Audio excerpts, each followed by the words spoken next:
Good evening and welcome to tonight's meeting of the Board of Education. It is called to order at 4:09 p.m. in open session.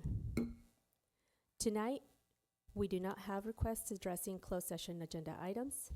So at this moment, the board will recess to closed session and come back to open session at approximately 6 p.m. Thank you.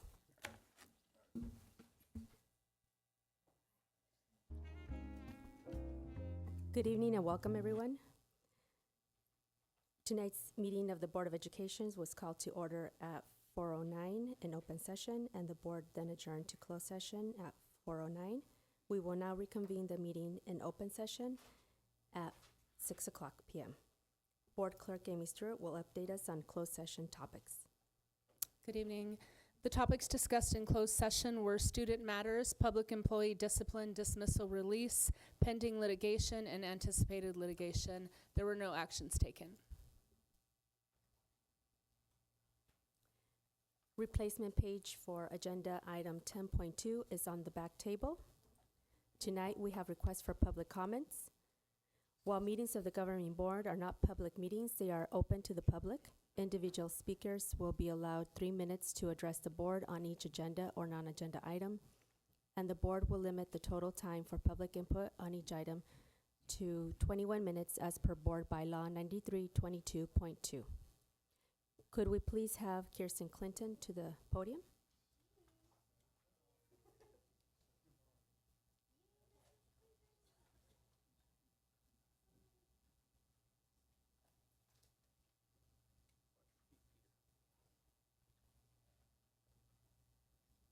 All right, good evening, board and cabinet. I am actually here on behalf of a parent in the district. She couldn't be here tonight. She's chaperoning grad night. So I wanted to read this.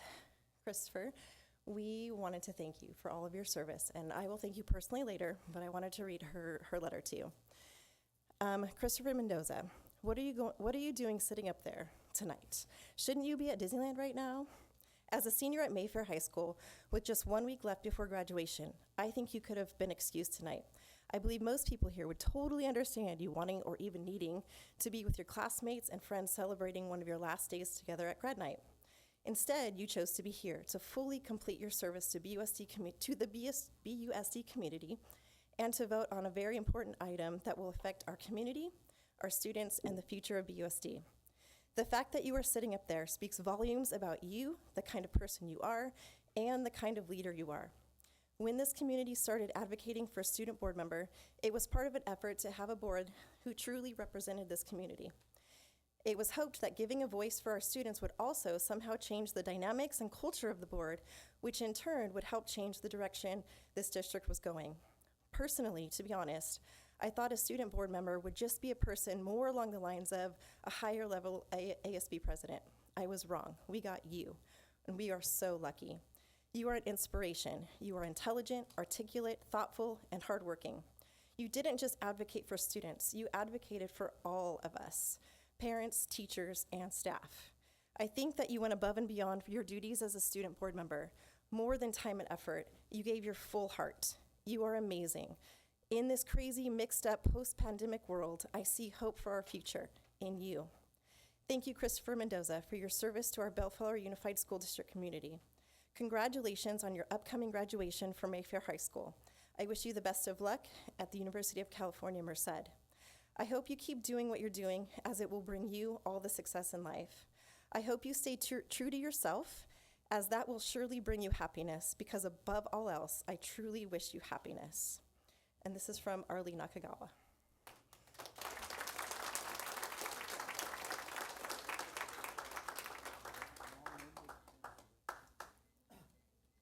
Thank you, Ms. Clinton. Could we please have our next speaker, Ethan Ork?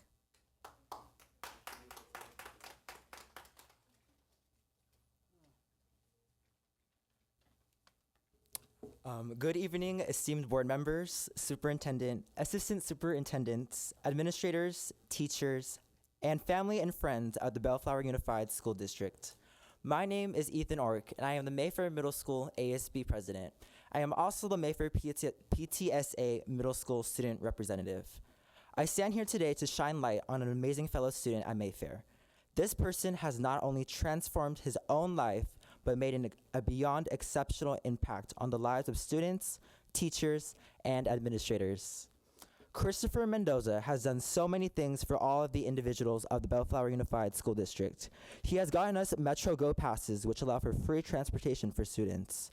He strongly advocated for higher paying wages for our teachers. He has pushed and pushed for quality maintenance of our athletic turfs, and most importantly, he has advocated for all student leaders of this district.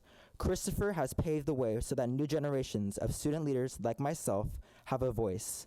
He inspires me to use my voice to speak up for the community of which I live, I learn, and I love. Thank you, Christopher, for being the cornerstone of all student voices. Let us all build on that together, for we are all teachers and we are all students. We just have different plateaus of learning. Thank you.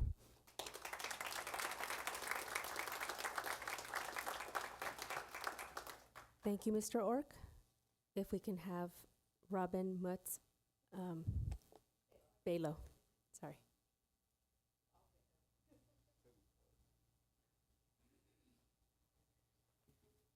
Good evening.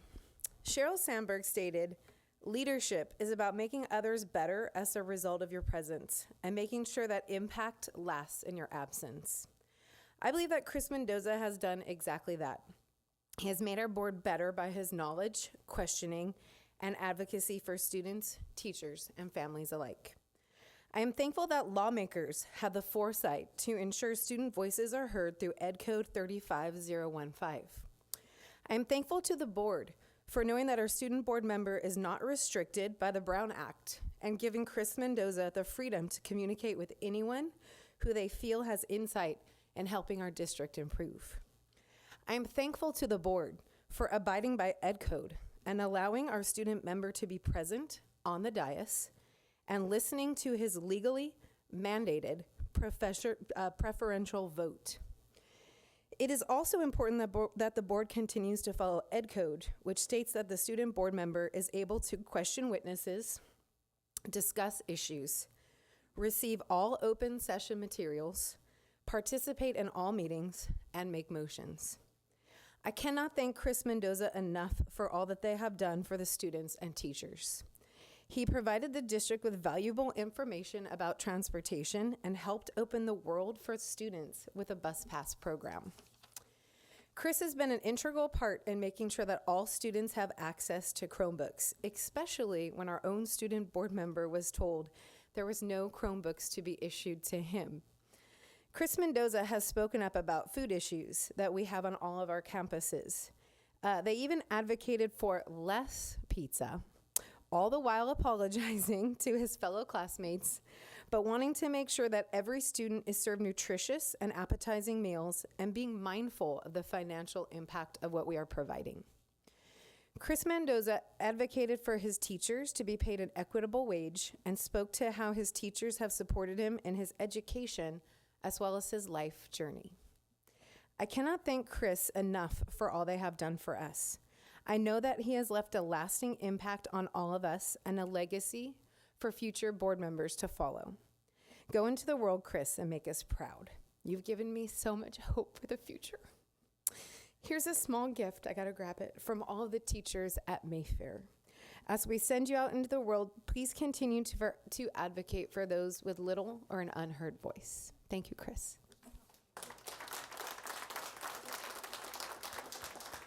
Thank you, Ms. Bellows. Could we please have Jandon Evans come to the podium?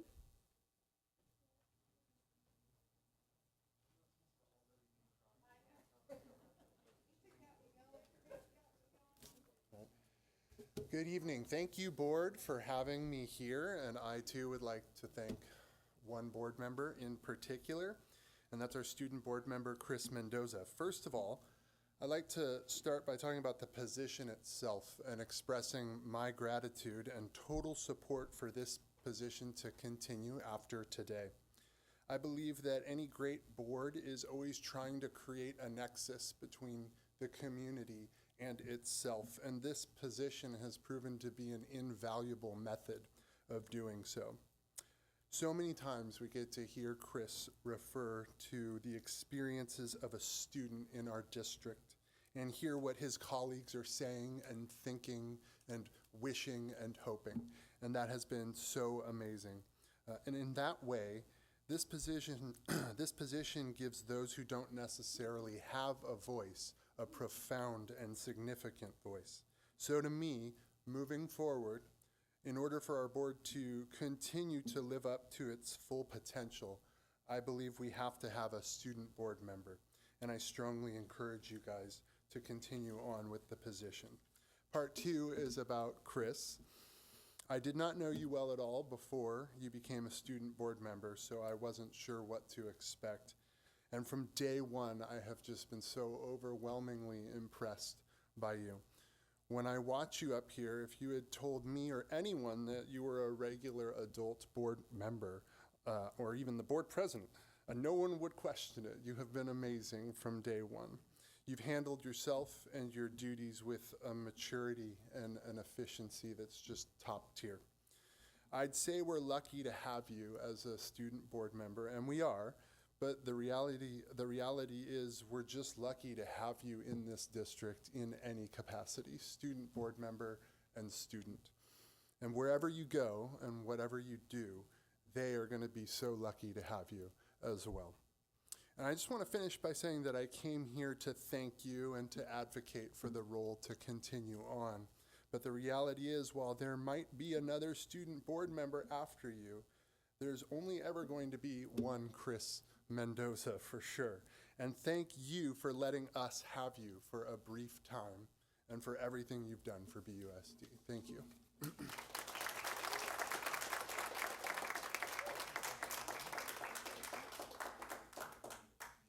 Thank you, Mr. Evans. Dr. Robinson?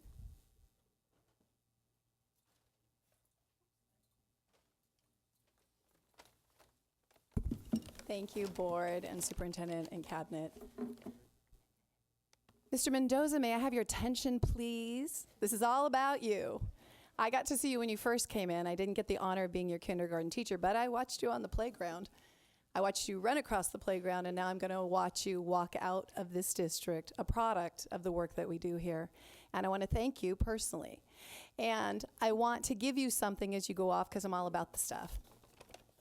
Another jar.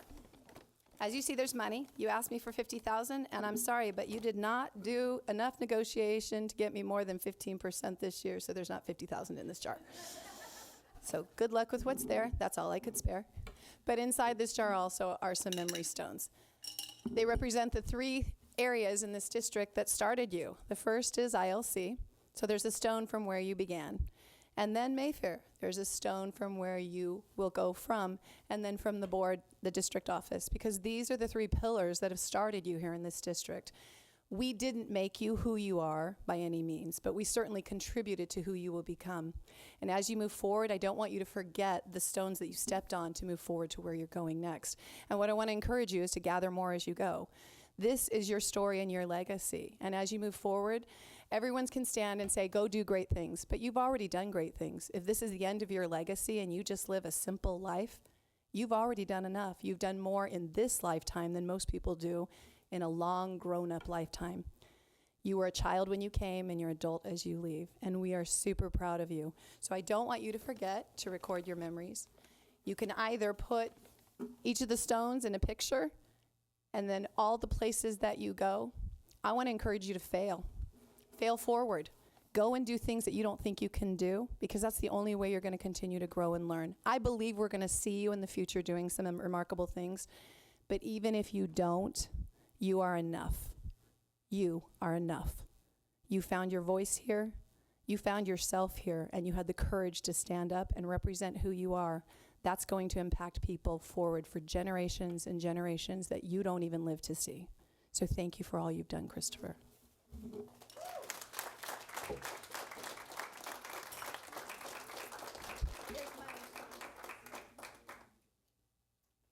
Thank you, Dr. Robinson. Can we please have Gil Friedman come to the podium?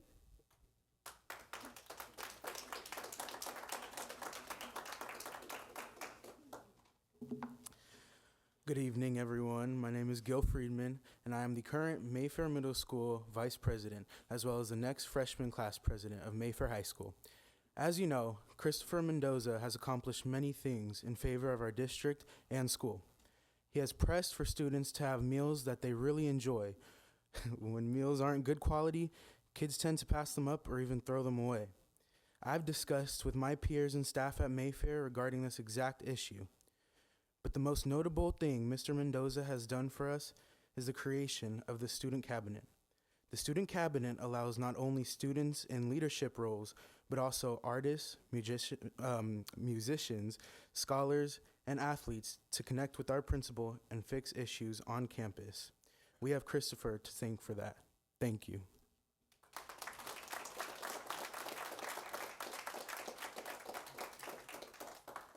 Thank you, Mr. Friedman.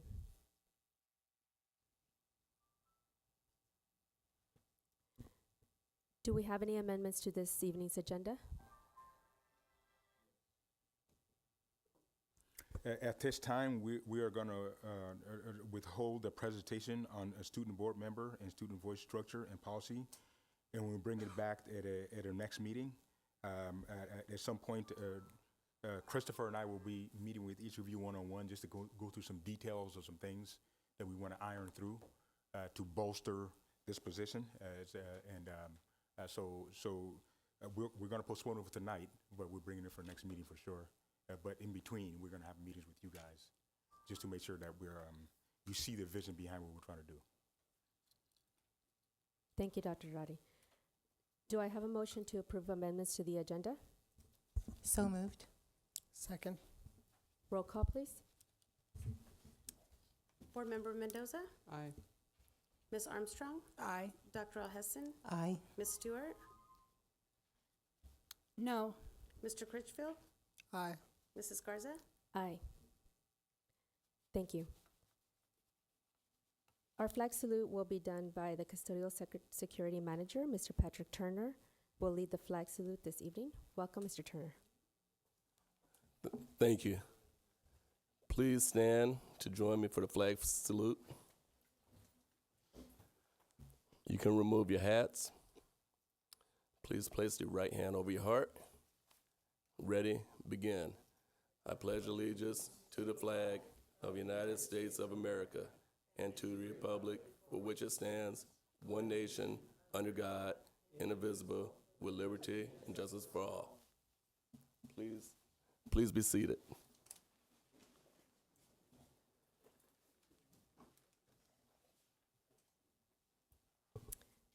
Thank you, Mr. Turner. We now have recognitions of students, staff, and community. Mr.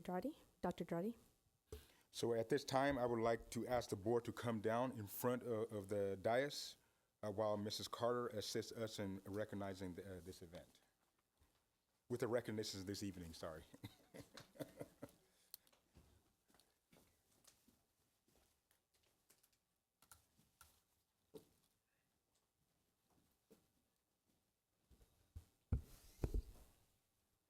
This evening, the Board of Education is pleased to recognize our valedictorians, salutatorians, teams from our districts who earned distinction in Suburban League, Gateway League, and Mid-City League Championship during our spring sports season.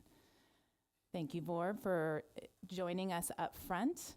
We are going to start off with our top scholars from Bellflower High School's class of 2023. Representing Bellflower High School, salutatorian Gustavo Daniel Maldonado.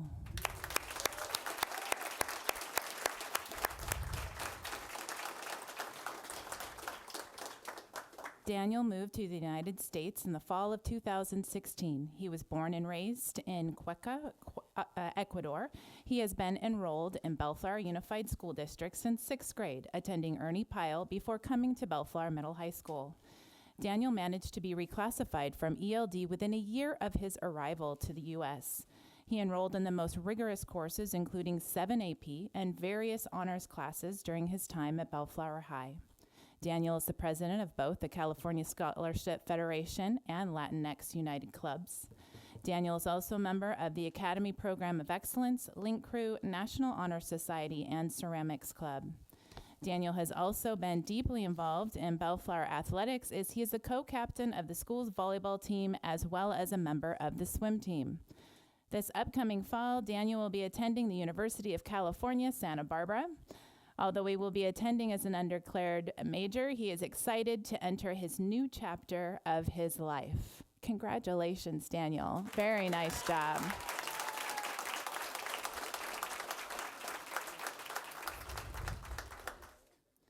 We will be recognizing two valedictorians representing Bellflower High School. Could Christina Maria Diaz and Mary Julie Paez Ordinario please come forward?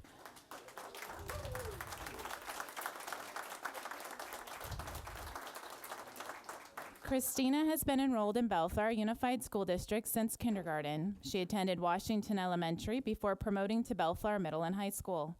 Christina, throughout her high school career, has made an effort to maintain above a 4.0 GPA. She has taken 8 advancement placement classes, a Cerritos College course, and 4 honors courses. Christina is involved in many clubs, including Apex, the California Scholarship Federation, National Honor Society, Thespian Troop 1442, Kindness to Animals, and Key Club. Christina was accepted to Cal State Long Beach, Cal State Fullerton, San Diego State, Cal Poly Pomona, UC Davis, UC San Diego, UC Irvine, and UCLA. Wow. Christina hopes to attend Cal Poly Pomona in the fall of 2023. She plans to double major in animal and plant science. She hopes to become a veterinarian and one day open her very own vet clinic. Let's give her a round of applause.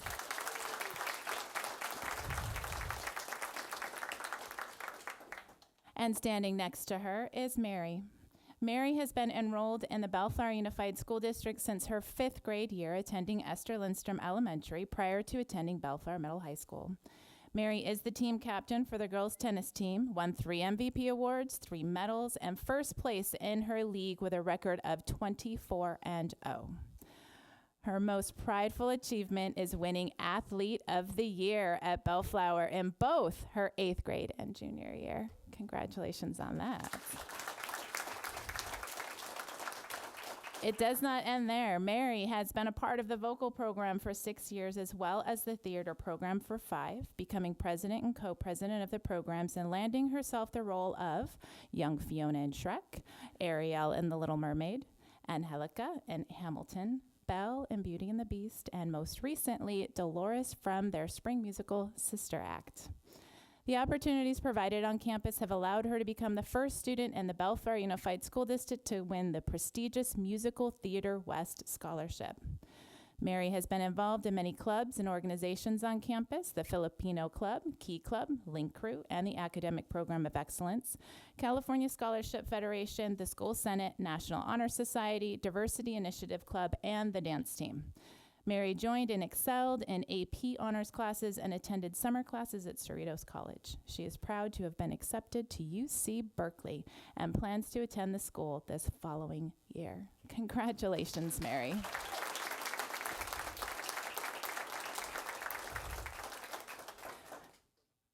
Very nice job, both of you, for all of your accomplishments. Amazing that you have the time to do anything else on your plate. I don't know how homework gets done. Let's give them one more round of applause. Shake picture? Okay. All right. Thank you, ladies.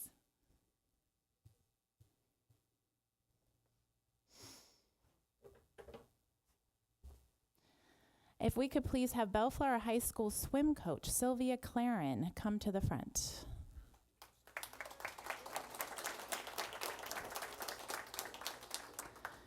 Joining her will be our senior, Irvin Garcia. Could you please come to the front?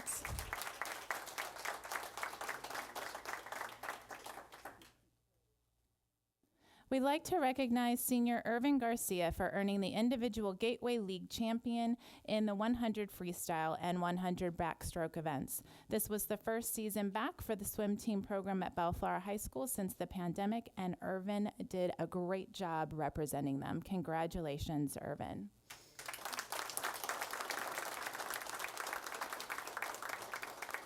And thank you, Coach Claren, for all you do for your students. We appreciate your dedication.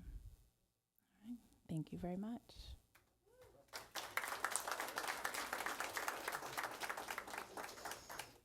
Could we please have the Bellflower High School track and field coach David Williams please come forward?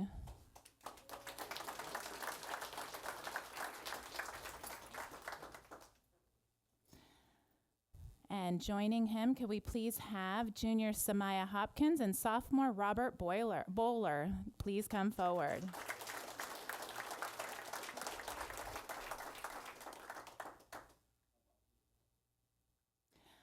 We'd like to recognize sophomore Robert Bowler. He earned the individual Mid-Cities 400 championship this year. Congratulations.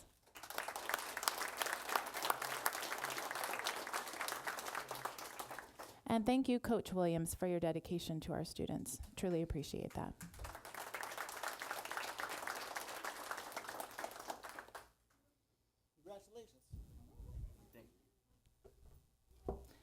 Could we please have Mayfair High School tennis coach Chris Tran please come up to the front? Mr. Tran will be accepting an award on behalf of senior Jacob Arce. He is unable to make it here tonight. However, we would like to recognize him as he is the boys individual Gateway League champion. Coach Chris Tran is here to take the award for him. Jacob is Mayfair's first singles player. His record on the season was 30 wins and only 4 losses. He had to beat another Mayfair player to win the league championship. Oh, that's too bad. He qualified for CIF individual championships as well. So we are happy to recognize Jacob Arce. Thank you, Coach Tran, for what you do and accepting the award on his behalf.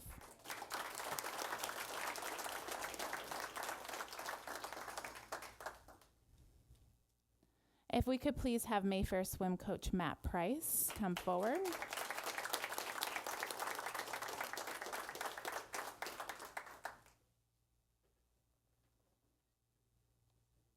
Could the following students please come forward? Junior Emma Douglas. Freshman Josh Price. And freshman Ellie Barchi.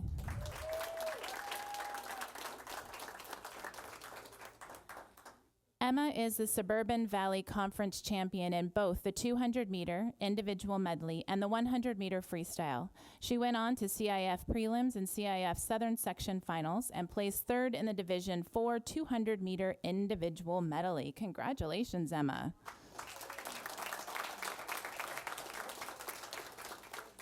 Josh is the Suburban Valley Conference champion in both the 200-meter freestyle and the 100-meter butterfly. He set a league record for the butterfly at 53.63 seconds. He went on to CIF prelims and CIF Southern Section championships, where he took second place in Division IV in the 100-meter backstroke. Nice job and congratulations.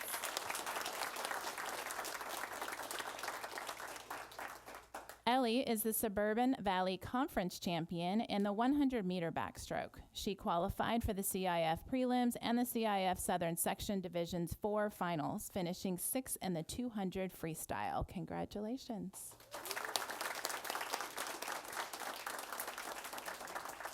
Let's give one last round of applause to our swimmers. And also to Coach Price, thank you for your dedication to your students. Appreciate it. Thank you, students. If we could please have Mayfair track and field coach Irving Grant come forward.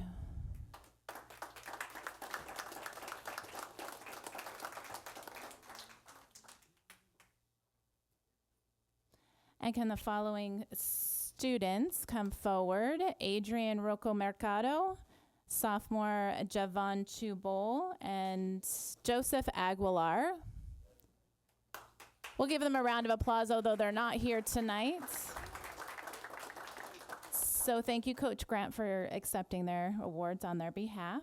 We'd like to recognize Adrian, who was the Mid-City League's champion in the shot put and discus. He qualified for CIF Southern Section prelims in both shot put and discus. He was Mayfair's best discus thrower all season and took second place in the discus for the league along with the league's championship. Javon is the Mid-City League's champion in 800 meters. Javon didn't start out as the best on the team in the league, but he worked very hard to make himself better. His determination, grit, and perseverance paid off when he earned his spot as Mid-City League champion. And Joseph is the Mid-City League champion in the 300-meter hurdles. His remarkable speed, dedication, and determination earned him a well-deserved victory and solidified his status as a true standout on the team. Congratulations to these students, to Coach Grant as well, and for your dedication to our CU.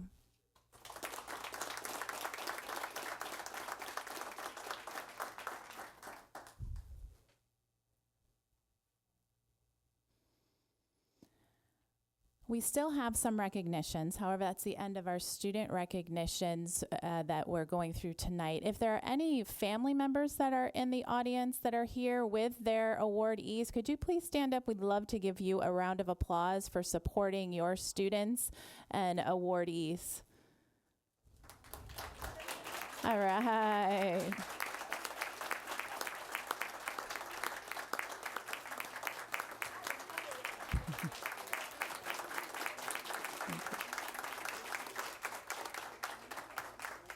Thank you. It truly takes a village. It takes the student, teachers, and family together to make success happen. So we appreciate you all. Tonight is very special. As many of you heard in the beginning of our session, we would like to recognize our student board member, Christopher Mendoza. This is his final meeting with us, and we'd like to start off with calling Miss Kirsten Robinson up to the front to represent Bellflower Teachers Association to recognize Christopher. I see Miss Arndt joining her, so Linda, please come forward as well. And Karen McDaniel, come on forward.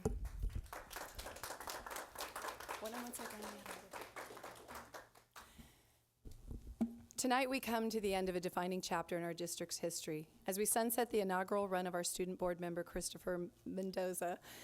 Before you go, we as the BTA, our teachers union, want to honor your tenure and celebrate the contributions you've made to our district through your unparalleled commitment to this board, its members, their constituency, your peers, and to all of us teachers and staff who identify as your BUSD family.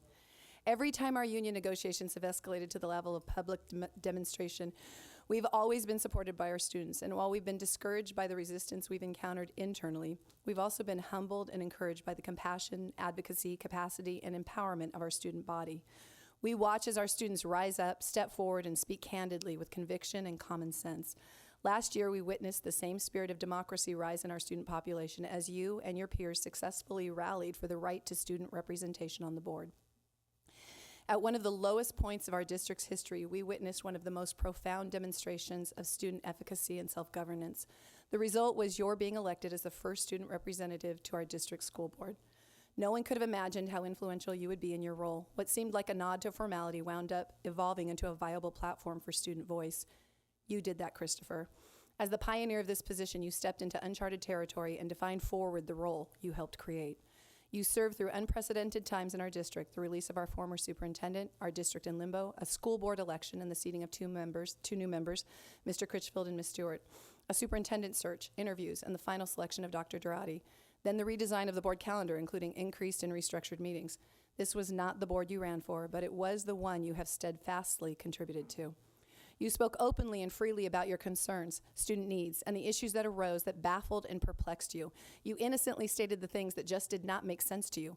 Without judgment or disdain, you broached topics from the perspective of a student on the threshold of adulthood, looking at how the decisions of today informed and impact the educations of those occupying the seats in the classrooms right now and the ones they will bequeath those seats to in the future. You saw and named the proverbial elephants in the room, and like the seminal story of the emperor, you piped up every time he metaphorically appeared in some issue, and you could see he was completely unclothed. You helped normalize the confrontation of the obvious, always leaning into your default of approaching things from a vantage point of common sense. You will now vacate your seat, but be mindful that no one else can take your place. You took your seat at the table and found and used your voice here, and when you did, you empowered the rest of us to find and use ours. As you now vacate your seat, be mindful that while someone else may take that seat, no one else can or will ever take your place.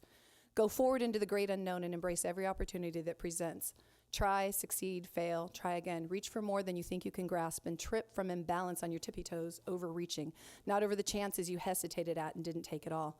Live with scars, not regrets. Others may not tell you, but we will. In reality, there is no safety net. Life is a gamble and a risk of epic proportion. Step onto the high wire anyway, and if you stumble, fall freely and collect whatever broken pieces remain in the aftermath, and cobble them back together and move forward stronger and more resilient.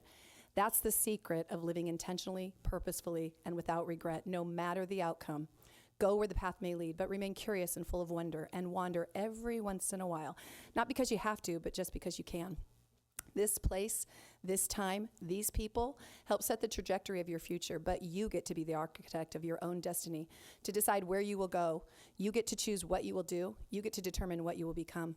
Remember us fondly for how we challenged and helped shape you. Recall where you came from. Reach back when you need us or you want and have something tangible to give back to us, but never turn back. You're not now and never should again go that way.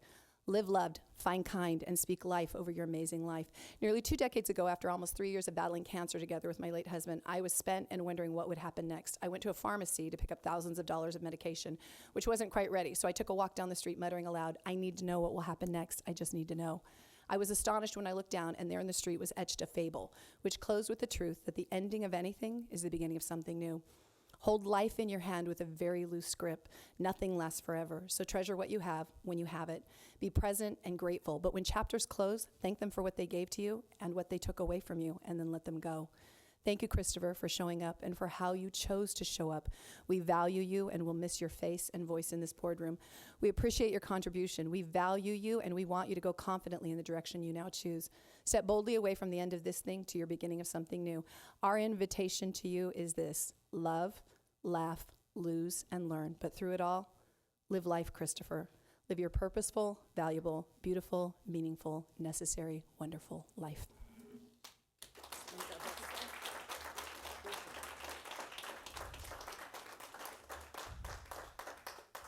Absolutely.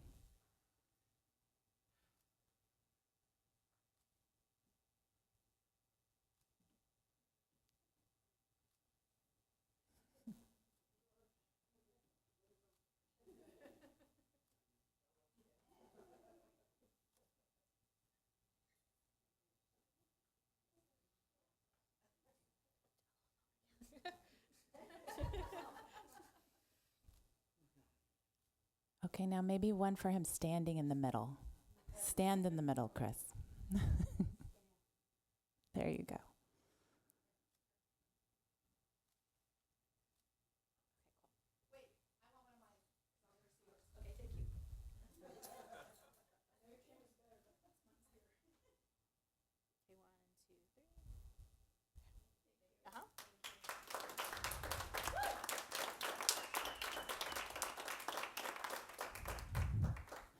Thank you. We have one final recognition for you. On behalf of the board, we'd like to recognize Christopher Mendoza for being the first ever student board member. Christopher was sworn in at the July 14th board meeting and has represented the student voice throughout the year, ensuring that the perspectives and concerns of fellow students were heard and valued. Christopher's involvement in the Superintendent Student Advisory Council has also fostered positive change within our district. Christopher's journey with BUSD began in kindergarten at ILC and will be culminating at Mayfair High School's graduation next week. Following that, Christopher will be attending UC Merced in the fall. On behalf of the entire BUSD community, we extend our warmest congratulations to you, Christopher. We are immensely proud of you, and we look forward to witnessing the future accomplishments. Congratulations, and thank you for being such a great board member.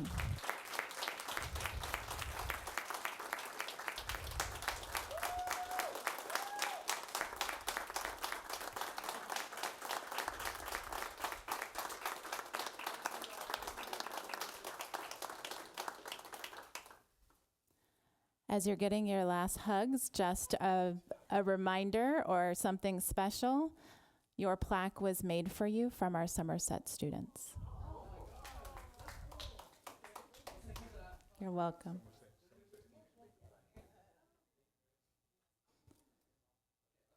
Yeah, that brings to the end of our recognitions for tonight.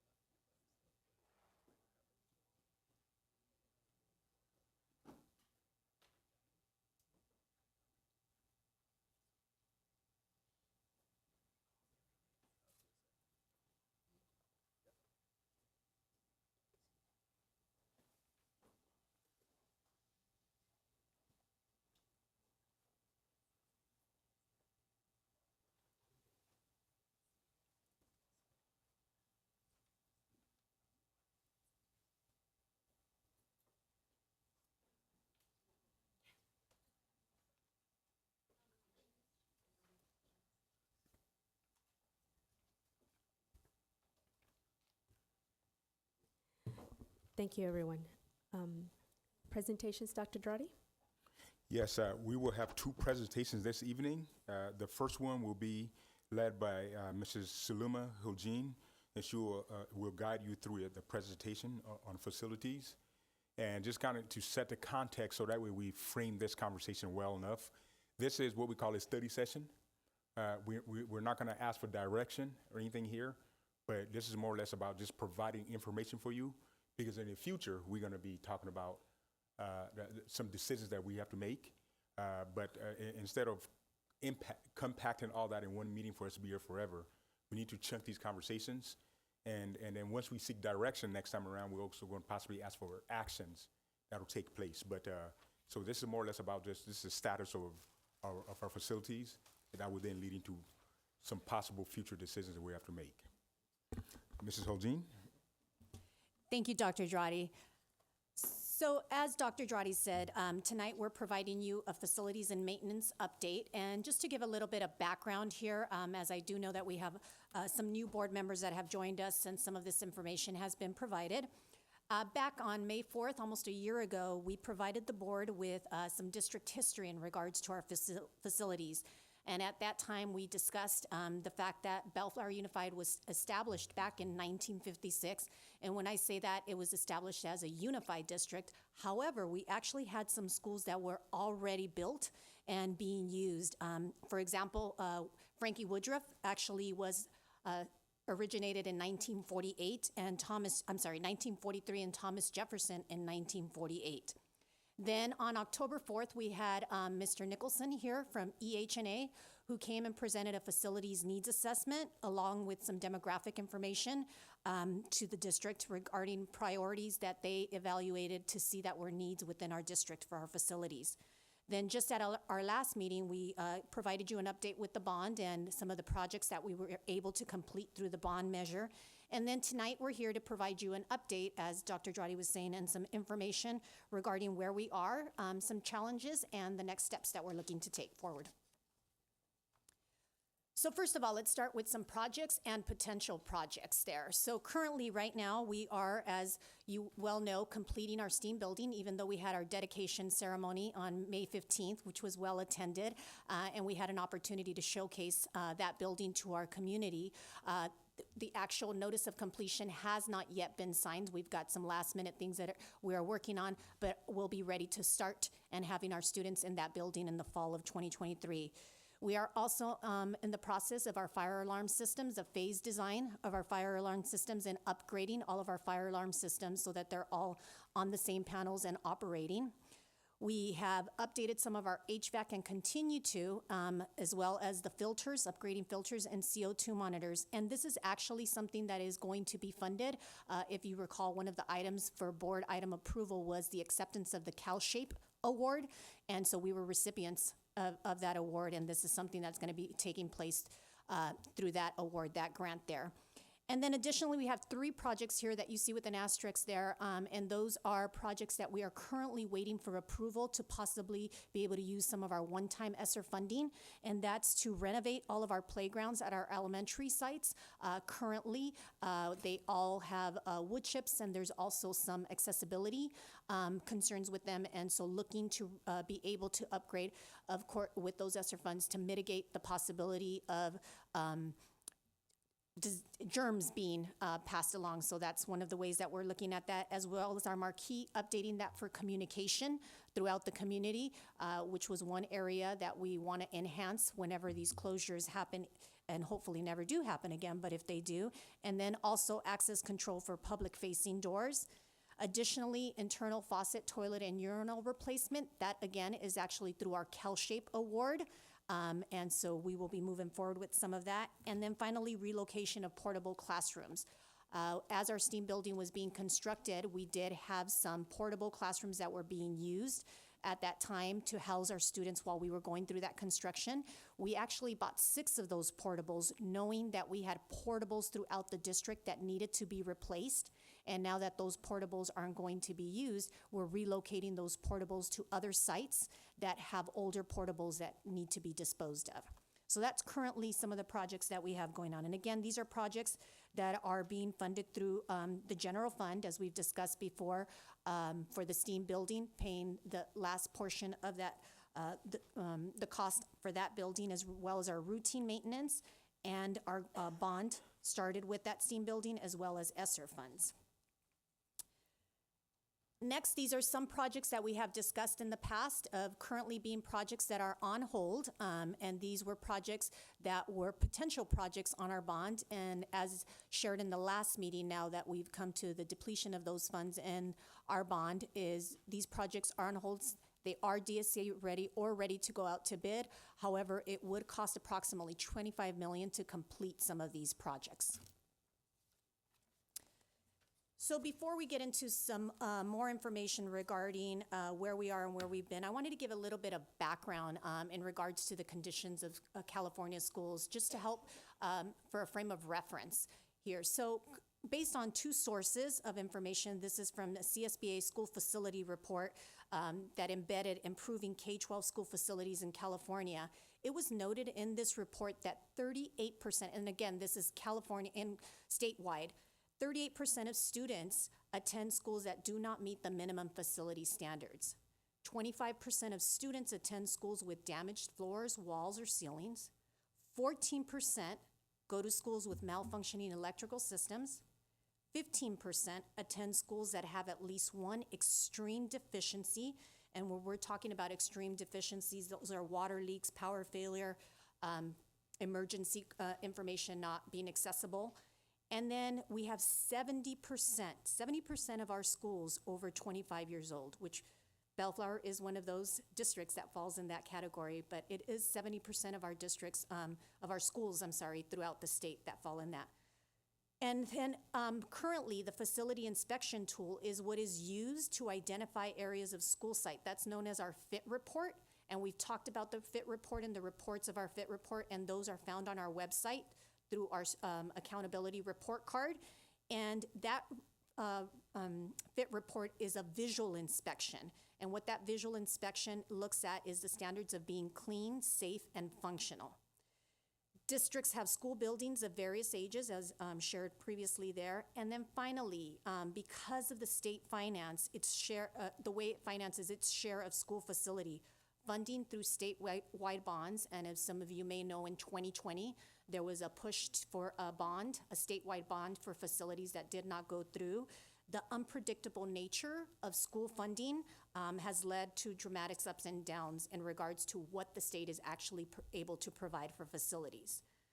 So having that frame of reference and then looking at where we are for Bellflower, so looking at our conditions of Bellflower school facilities, 5 of our facilities have exemplary grade based on our June 2022 FIT report, because those reports are done in June. So we are going to actually be up for our next one at the end of the, we're not in June yet, right? But next week, at the end of the month of June there. And then we have 14 schools that have a good grade. Remember again that this is just a visual inspection for good repair of being safe, clean and safe. And I have to say that this is due to the hard work that our maintenance team, as well as our custodial staff throughout our district do. We do recognize that we have some old buildings. We have some restrooms that, don't have that modernization look, and porcelain floors that are very hard to get to that level of needs to. But based on this, that is why currently our report cards look at that exemplary and good grade there. Sure, absolutely. Salima, Ms. Holden and I looked through the presentation earlier. I told her I'm going to pipe in here some of these because I just need to make sure that you and the community also understands that. From my perspective, what I've seen, our facilities need help, right? They need help, and the FIT results, and I paid close attention to FIT results. The FIT results are just they grade you on what you are at. So if I have restrooms that have peeling porcelain, that can qualify as good because that's where it's at. And if it's not dangerous and it could be used, they're going to say that that's good. But you know very well when students go in there and they see that stuff, I don't know how we don't care how much you scrub it, it's still going to look nasty if not we consider it good. So we just need to make sure that we understand, although we may have FIT results that are good and because of our custodians doing such hard work, there's not much they can do with peeling porcelain or peeling walls or things like that. So I state all that to say that we're going to really need to make sure, as a community, we got to make some decisions about how we treat our buildings in the future conversations. Yes, thank you, Dr. Drady. And then buildings, as we've shared before, buildings with an age of over 40 years, as I said, Frankie Woodruff being a school since 1943. Now, something important to remember in this is that the way that the age of a school building is established is that once it hits a modernization, it gets a new birth date, basically. It's kind of like knee surgery when you get, now officially you have a new and you start all over. However, with modernization, you're not replacing everything. It's just you're updating it to that. And even though it gets a new lifespan, it doesn't mean that, as Dr. Drady was saying, all of the bones are being addressed that may need to be, looked at with that. We also have, because of the age of our buildings, we have regulated building materials that pose no health risk when left alone and intact. However, during maintenance, renovation, or demolition, materials that may pose health risks must be managed. So for an example is asbestos. We are aware that because of the age of our buildings, that could happen. So that then determines whether we actually move forward with something, because that may increase the cost. Perfect example of is changing the tile in some of our buildings. Once you cut, now you're responsible for everything under that. That also, if you remember from Mr. Nicholson's presentation back in October, those of you who are on the board, that also goes with code requirements, which was the bullet addressed above. All of our facilities currently are under compliance based on the time when they had a modernization or an update. If we were to do something now, we now have new requirements.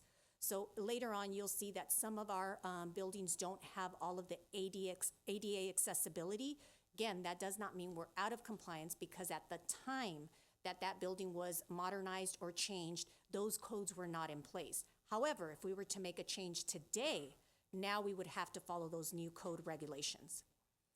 And then finally, facilities that bear the question, and we'll talk about this a little more, is as to whether we repair, renovate, or replace. Like Dr. Drady was saying, sometimes there comes a point, and we maybe have all experienced, you see some of those houses where people start from scratch and start it all over with a new blank slate. So those are some of the questions that come to mind with that. Okay, so as I shared earlier, we had that presentation in October where we had the outside consultants come and provide us the facilities needs, as well as provide us some demographic information. And when they were looking at our facilities, they looked at them under 4 different priority criteria. Priority number 1, looking at the mission, known as the mission of critical concerns. And again, I want to emphasize that even though they identified something as a priority 1, because of the fact that right now we are not moving forward with modernizing, renovating, or anything, we are not out of compliance. However, these are things that they've identified. If you were, we would recommend looking at these things first. And so these are items requiring near-term correction. Priority 2 deals with indirect impact to educational mission, so roof and window replacements, but also some of our classroom structures, for example, like our science labs. We're fortunate that we are having a new STEAM building that's addressing that at one of our schools, but we do have that at other schools where we may not have all of those educational resources to do that next level. So that would fall under an area there. And then short-term conditions, and again, these things can elevate to another level of priority, would be examples of plumbing deficiencies. And then finally, long-term requirements, which means that within the next 5 years should be considered. This can include cabinets, finishes, paving, and educational accommodations as well. So these were the different criterias that EHNA looked at when they provided us a list of our identified under each priority criteria. So here are just some examples in that report where they broke it down for us. So under priority number 1, ADA accessibility, as we've discussed before, just some of our cafeterias not having the wheelchair accessibility, locker room modernization, HVAC units in the kitchen, and then window replacements. Under priority 2, looking at some of our concrete and asphalt replacement, as well as restroom modernization and ADA access as well. Depending where location was, is taking into consideration what would be used more and which one has a higher priority. Priority number 3, looking at campus-wide door replacements, drainage issues, and here were the unfunded bond projects. When we look at the amounts, you're going to see a high amount there for identified for Mayfair, and that's due to the fields there being under priority 3. And then long-term requirements. These are more the portable classrooms, and we've addressed that where we are relocating some of those portables that we have now purchased, as well as flexible seating options, panel walls needing updating, and exterior finishes. So here, this was again something that Mr. Nicholson reviewed with you guys in terms of the amount that was identified in October. And so what you see here is the identified facility needs by priority for each of our sites. And what I've done here is just highlighted the one with the highest amount there for each of the priorities. So we can see that Bellflower High School falls under priority 1 as being the one with the most cost associated. And those, what was identified there for Bellflower was the administration building with ADA access. Even though there is access, it's not an access that's close enough, but you kind of have to travel around there with that. And then for the next one under priority 2, that was Craig Williams, and they've identified a lot of restroom modernization for that school site, especially in the kindergarten classrooms. And then priority 3, I briefly already talked about that, where we see a high number there for Mayfair, little over 14 million. They actually gave an estimate for the fields there of 12 million 25. Our latest current estimate from our architects is 15,250,000. And then finally, under priority number 4, we see Thomas Jefferson there, and that's one had to do with classroom finishes as well as some field reseeding and some campus painting, giving us a grand total of 132,357,717.78 if we were to able to attack all of these right now. Okay, so we talked about some of those priorities, the cost, and so here just sharing some of the funding, that potential funding that we have to address some of these identified needs. So there's a requirement for us to budget at least a 3% routine maintenance each year with our budget. We are required to do that as part of the LCFF once that was established starting back in 2013. For a time, due to the recession, that was not being required. However, it was recommended that districts continue to keep those costs there. We actually did, which is why we have some money there in our ending fund balance to be able to support those needs. And so currently in this year, we have a little over $1 million left in that budget. And again, the year is ending in June, and we still have some projects going on, so we will be making sure that all of that is expended and addressing some of these needs. For next year, and we're currently in the process of developing our budget, which in our next meeting, you will be looking at our proposed budget. But right now, based on the estimated numbers that we have, we're looking at a little over $7 million for our routine maintenance. And again, that routine maintenance has to do with painting, those regular things that once you're done, then you got to get back on a schedule and continue to do them there. We also have our 2 CalShape awards that I discussed earlier, where we have been awarded, and combined with those 2 awards is about $3.5 million. Remember that those awards are very specific on what we can use them for. HVAC units, and then the other award there for urinal and faucet replacements that we'll be looking at. And then finally, last year, for this current budget that we have, is that we committed an ending fund balance for delayed facility repairs of a little less than 25 million in that area. It will be something that will be brought back to the board to revisit in June with our proposed budget and identifying if we want to keep that there and continue to use that, and or if we want to look at it with other areas of committing those funds. It is a requirement that we now commit the ending fund balance, so we'll be making some recommendations to the board with that. So in what would be identified funding that we would have right now, we have a little less than 37 million. However, as you saw on the previous page, we're looking at 132 million worth of cost. So shortfall of a little close to 96 million right now in being able to have that funding. And again, a lot of this is because we don't receive that funding from the state. In our own budget that we receive for the year, if we wanted to increase the routine maintenance, let's say we wanted to make it 6%, then something's got to give, and we'd be taking from other areas, which could include programs and the other object codes, salaries, health and welfare, and different things. So those are things that we always have to look at and consider. Okay, so what steps have we taken so far thus far to address some of these identified needs since we've received this report? And Mr. Buffington and Mr. Turner have been working very closely with me along as we have been doing some of this. And so what we have been doing is we've conducted site visits and we've met with principals to provide some of this information and have addressed some of the areas just in terms of work orders, having them put in some work orders to address things that we currently, as shared earlier with that routine maintenance budget that our maintenance department has to address those immediate needs. We've identified items that we're going to be moving forward with our grants.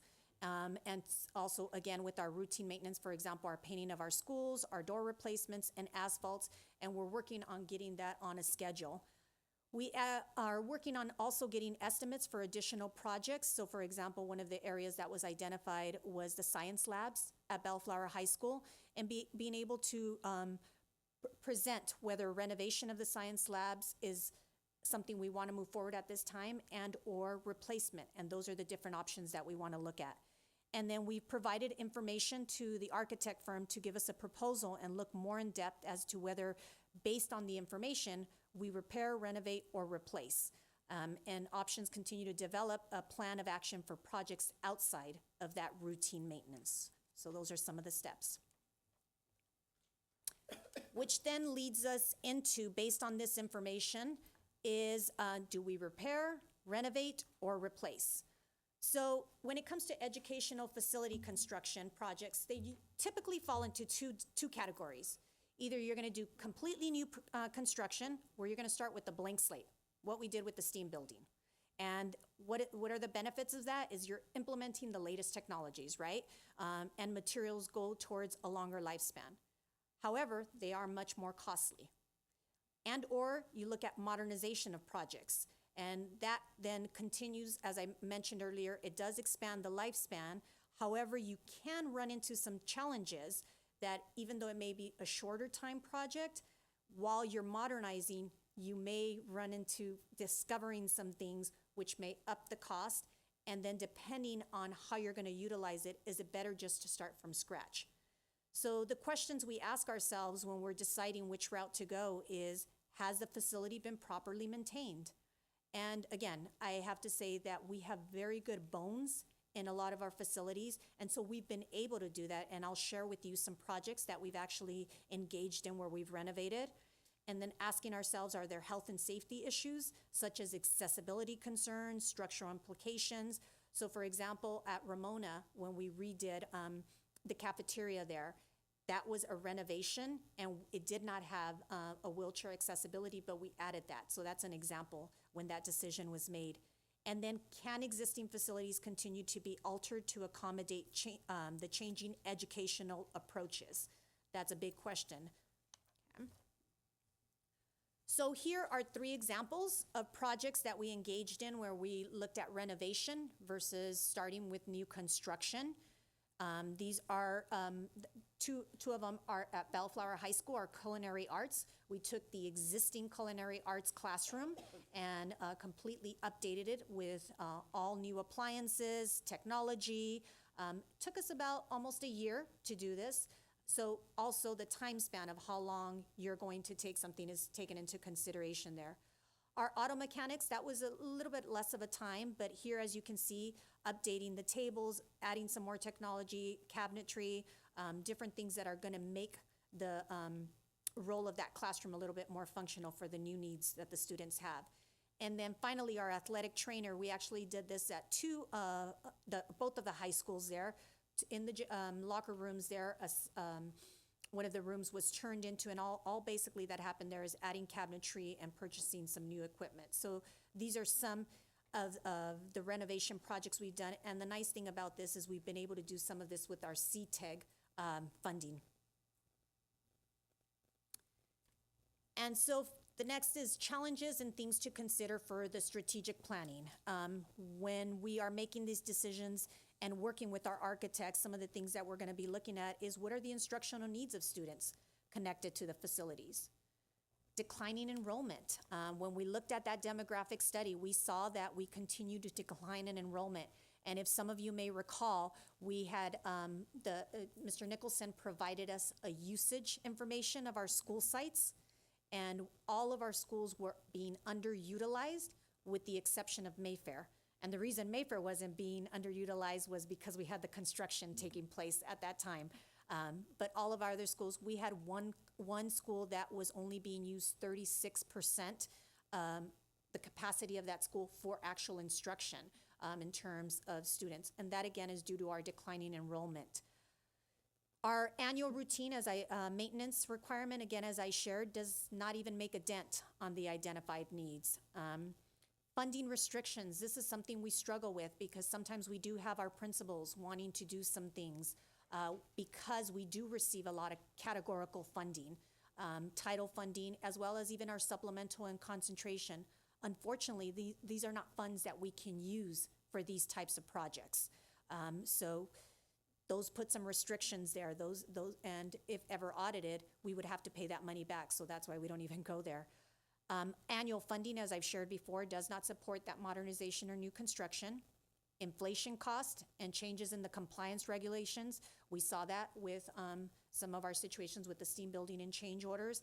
And then current one-time funding, which has supported some of our facilities. As mentioned earlier, we're looking to replace our playgrounds with possible one-time funding.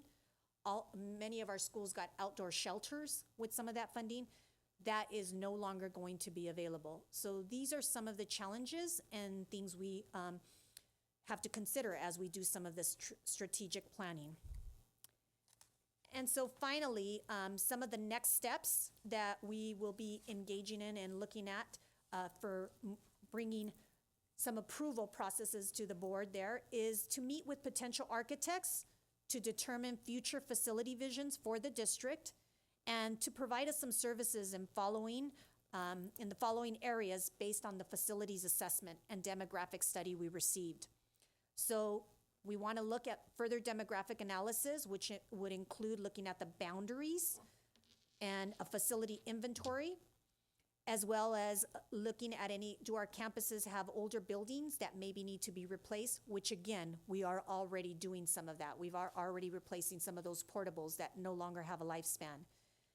Does the district need to consider closure or boundary adjustments or repurposing? And then further development of project descriptions, organizing those into various identified existing facility improvements and into priority projects, and then identify bond-focused signature projects. So overall, developing a facility implementation plan indicating execution of projects and potential revenue sources, because as we saw today, that's one of the areas that needs to be addressed. So these are some of the things that we're considering. I wanted to kind of jump in here because I don't want to gloss over some of these next steps because these are not easy decisions, as I mentioned before, as we move forward. And as we plan for the future in the district and to become fiscally and operationally healthy, we can't gloss over some important issues. You know, I think our declining enrollment is an issue, and if we are going to be efficient with our expenditures, with our funding for support the buildings and all that, we need to look at if they're empty classrooms or not, and whether we're being wasteful. And those aren't easy decisions. But those are a lot of things that we're going to bring towards our way in future conversations, so we can make some efficient decisions moving forward. So, but I just kind of wanted to reiterate that because that's an important piece here. Madam President, I have a question. Yes, questions from the board? All right, I don't know how you feel about this, but the new building is not accessible. There's not a ADA door opener at the front. I will have Mr. Buffington. That was not a requirement when the building went to DSA for approval.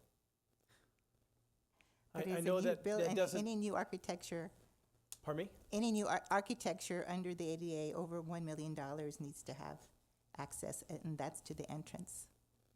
Not building automatic address. doors, just the doors have to have a door pull Reduced not to effort. exceed 5 PSI or Yeah, 5 5 pounds. So the automatic door was not required at the time it went to DSA, but it meets ADA compliancy because the door to open has the less building resistance. is less than 5 pounds. Okay, I'll pull. have to go test it. Okay. And by the way, our DSA inspector has inspected every door and has failed doors that exceeded the requirements. Yes, okay. It'll be a certified building for ADA when it's complete. All right. Well, you have an ADA consultant who's looking at that too, so. Okay. The other question I had is what facility was underused, only 36%? You know, Dr. Sue, I remember that visually from the presentation, so I'll have to Okay. get back to you on that, but when we look at that EH&A report. Was it Foster? I think it was Foster, Really? I believe so. Okay. or back, let's get back to you, because we All want to right, give you the I right. was just curious in regards to looking at that. Yeah. All right, thank you. Any other comments, questions? Yes, Madam President. In one of the slides, we mentioned there was 14 facilities in good condition and 5 in exemplary. How many is that? We have 19 facilities? So they also look at the district as a whole and our bays and different schools. So yes, Okay. they don't just look at the school sites. They look at the district as a whole, and they identify them as 19 total. Okay, thank you. Oh, well, sorry. With declining enrollment and us not using all of our facilities, why do we have so many portable classrooms? Well, when we had an increase in enrollment, that's when we adopted or gathered portable classrooms. We have since then removed some. However, we own those portable classrooms, so it would be harder to, get rid of those. And Mr. Buffington, do you want to add a little bit more since you were part of that when that all happened? Yes, I was around when we had declining enrollment previously as a student. The district shuttered facilities and sold off facilities.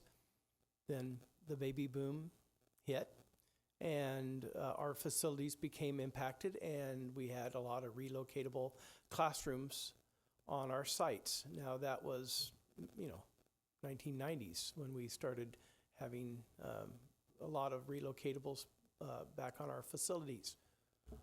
We are replacing only 6 that we deemed are in poor condition to the point that we don't want to spend any more money on those buildings. We have all these relocatables. We own them. We do not lease any facilities or any buildings. We don't rent them like we did for the temporary housing for the STEAM building. We had 17 classrooms. We purchased 6. The other 11 were rented or leased. They went back because we identified quite some time ago of some buildings that we felt that needed to be replaced.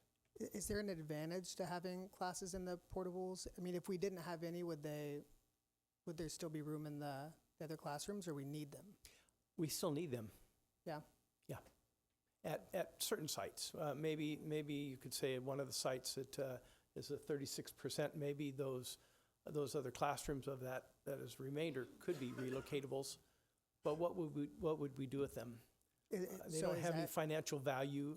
I don't think another district, they'd take them for us for free, but they would not reimburse us for what the value is to keep them. So we kind of keep them operational so we don't lose them? Or have to get rid of them? We don't have to get rid of them. We own them. Right. There's no cost to keep them other than general maintenance. But are there sites where, say, a classroom is in the portables when there's a free classroom for them to be in? So you're saying if they're using a portable building, but they're not using a classroom in one of the permanent Right. classrooms. That's the decision of the site on where they place. They may want to keep all their grades in certain areas. Okay.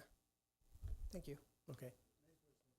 Yeah, I think your point was that if we have portables and if we have, we're not at capacity of some of the buildings, what's the deal? So Yeah, is there an that's- advantage or just why? And that's what, if you saw there in the presentation, those are some of the conversations we engage with architects and looking at what are the benefits or what are some of the changes that can be done and how can that space be utilized in a better fashion. Thank you. But that doesn't mean that we don't consider moving forward some of these decisions about the buildings and all that. So Right. I had a comment. It was on the renovation of the science lab at BHS. I just want to make sure that, I don't know if you've seen it, but it is in like the old locker room when I went to high school, and it is a long hallway. So for teachers to be able to teach in that science lab, students can't even see the screen. So I would suggest that we think about replacing that. Thank you. One question I have in regards to facilities that I think has been a mystery for at least Mayfair students for the duration of my time at that campus is about the fire alarm that frequently goes off over there. And I recall when I think I spoke to you at the start of the year about how in the STEAM building would be operational and fully integrated with the rest of the campus, that system would be replaced with something that was less prone to random going off in the middle of third period. Is that still the case? Are we still looking to renovate and replace that system when the STEAM building is complete? The new STEAM building has the latest fire alarm system. The kitchen and cafeteria, because we had that fire on the stage some years back, it's a new fire alarm system. When we renovated the gymnasium, it's a new fire alarm system that all now meets current code, which is voice evacuation. But the issue at Mayfair is we have students that use the pull stations like in the boys' locker room, that we have continual them activating the fire alarm system. We very rarely have a failure of a device. It's the kids are messing with the devices. Okay? I've seen the display, Chris. I know. Oh, okay. I've seen the display, and it says boys' locker room, West Pole Station. Oh, yeah, because sometimes it's like over and over. Like it stops, and then it goes again, and then it stops, and it goes. That's right. Because it happens in the gymnasium. It would happen in the girls' locker room. All these pole stations, the current system does not have all those pole stations because it's fully automated. And so we have less issues.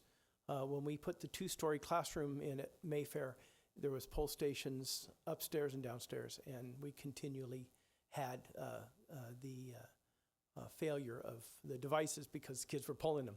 So we went back to DSA and got authorization to have them removed because of it was just happening all the time. Well, yeah, I understand. I think during this presentation, there were a lot of things I was thinking about that could be done. I know Brad just brought up the conversation of portables, and I remember back in October we said that, I remember someone said that a portable has like a lifetime of like 10 years, and then after that it starts getting really expensive to maintain. Or maybe that was something completely different that maybe I got that wrong. But the point is, I was thinking about long-term projects, and we already have this humongous price tag with $132 million. So I don't think now is the time to be talking about we should also do this and we should also add on this project. But I guess I'll just say this: hopefully in the future we can automate the whole system, so we don't have to worry about that and the fire alarms. It will be as we go through DSA and do projects, they require us to either do additional ADA compliancy or a fire alarm upgrade. At Ramona was an example where we did the cafeteria or the cafeteria and the kitchen area, and we opted to just upgrade the whole campus with a new voice evacuation system. Okay, so then it would have to be some kind of other third-party marker that says it's time for a change, and then that's when we make the... No, I'm currently working with an architect to develop plans for multiple school sites of upgrading complete fire alarm systems and security systems. Right on. So we're working on it. It's just we'll have to worry about the funding when we finally work up the plans. Right then, thank you for answering my question. Thank you. I had another question. Sorry, one more. I know in priority 1 it says locker room modernization. Is that at Bellflower, Mayfair, or both? Actually, both schools. The concern was no air conditioning. The lockers, there's an issue with supervision because the lockers are so tall. They would like to have shorter lockers, and they don't need as many with the student population, and the overall supervision would help out if they were lower and around the exterior. Are the locker rooms, the actual lockers, are they able to fit their backpacks in there when they go to PE? I couldn't tell you. They fit. You just gotta really shove them in there.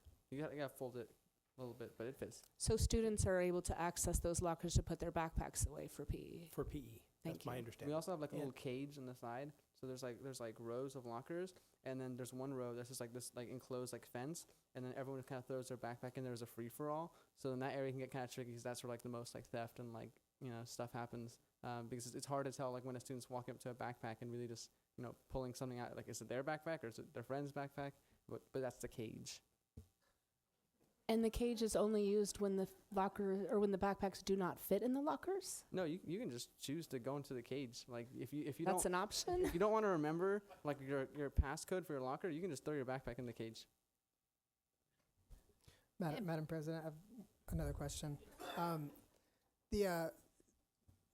I'm a big fan of replicating success, and I noticed that a few of the slides we talked about with the nutrition building and the what was the other one? Nutrition and automotive. The culinary arts. Mhm. Yeah. Those, I believe that's in partnership with the CalAPS program, right? Partnership with CalAPS, and also Lisa also does some of our CTEG funding, and so in partnership with that funding.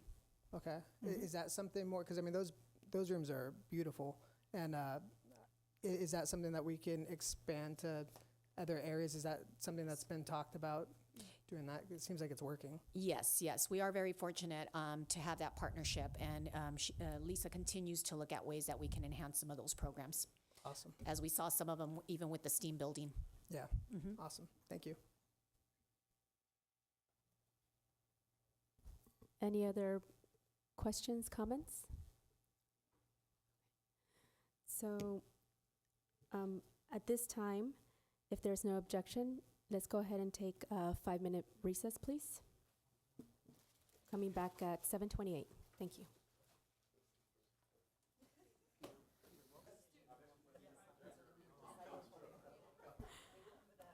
Thank you so much, Board, for getting back on a timely manner. We will now continue our meeting. Thank you so much, everyone.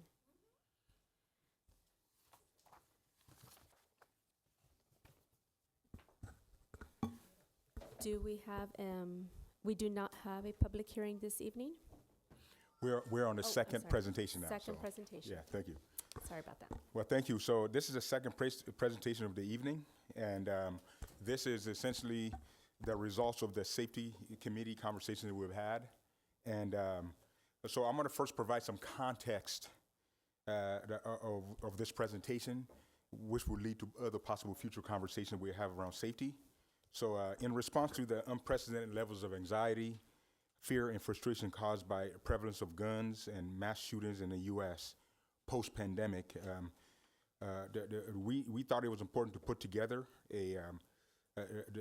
some stakeholders to discuss reasonable short-term and long-term measures to protect students and staff from potential harm. After gathering input from the constituents, the Board of Education is being asked to consider safety measures to be implemented starting the 2023-24 school year until all approved measures have been put in place. Staff, after this meeting, we're going to seek directions on some recommendations that we're going to make towards you. Please note that you have, once you give staff direction, we will start the process of taking each recommendation and procuring the necessary plans and steps to implement the plans. The next steps after you have provided direction will be items being presented or approved for at a future board meeting including adjustments to the budget under consent, approval of contracts in action or possibly in consent, and possibly other discussions so you can have a more detailed understanding of the specifics of each recommendation. For now, I'll take you through the process we used, and then I'll present the input from stakeholders before I present the recommendations from the input. Reminder, we don't have to try to solve or analyze everything tonight. We'll take you through the whole process, and then with some recommendations, but I'm sure the staff and community is going to be aware, what does all these particulars mean? I think at the end of the day, and I'll expand on this when I'm making recommendations, this will say, are you good with this approach or not? And then we're going to go into other future conversations in which you'll see more details of some of those recommendations, because some of that stuff are pretty intricate, and there's no way we can dive into details today, or we're even ready to provide all the details today.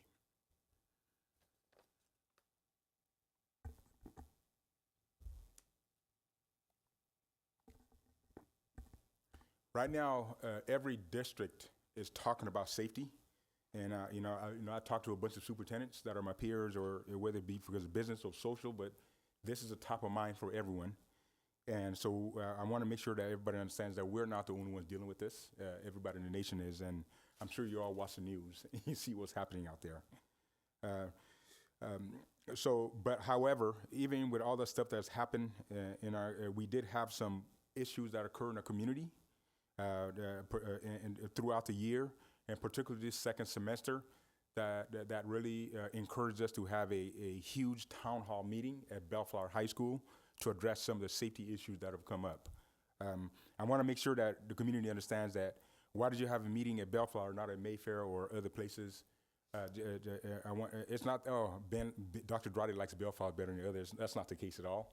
It's just those two incidents with the loaded guns went to a separate level in which we needed to meet with community to really unpack the situation so that way we can relieve the anxiety and keep school going. So, but we know that there's prevalence of guns everywhere. We know that.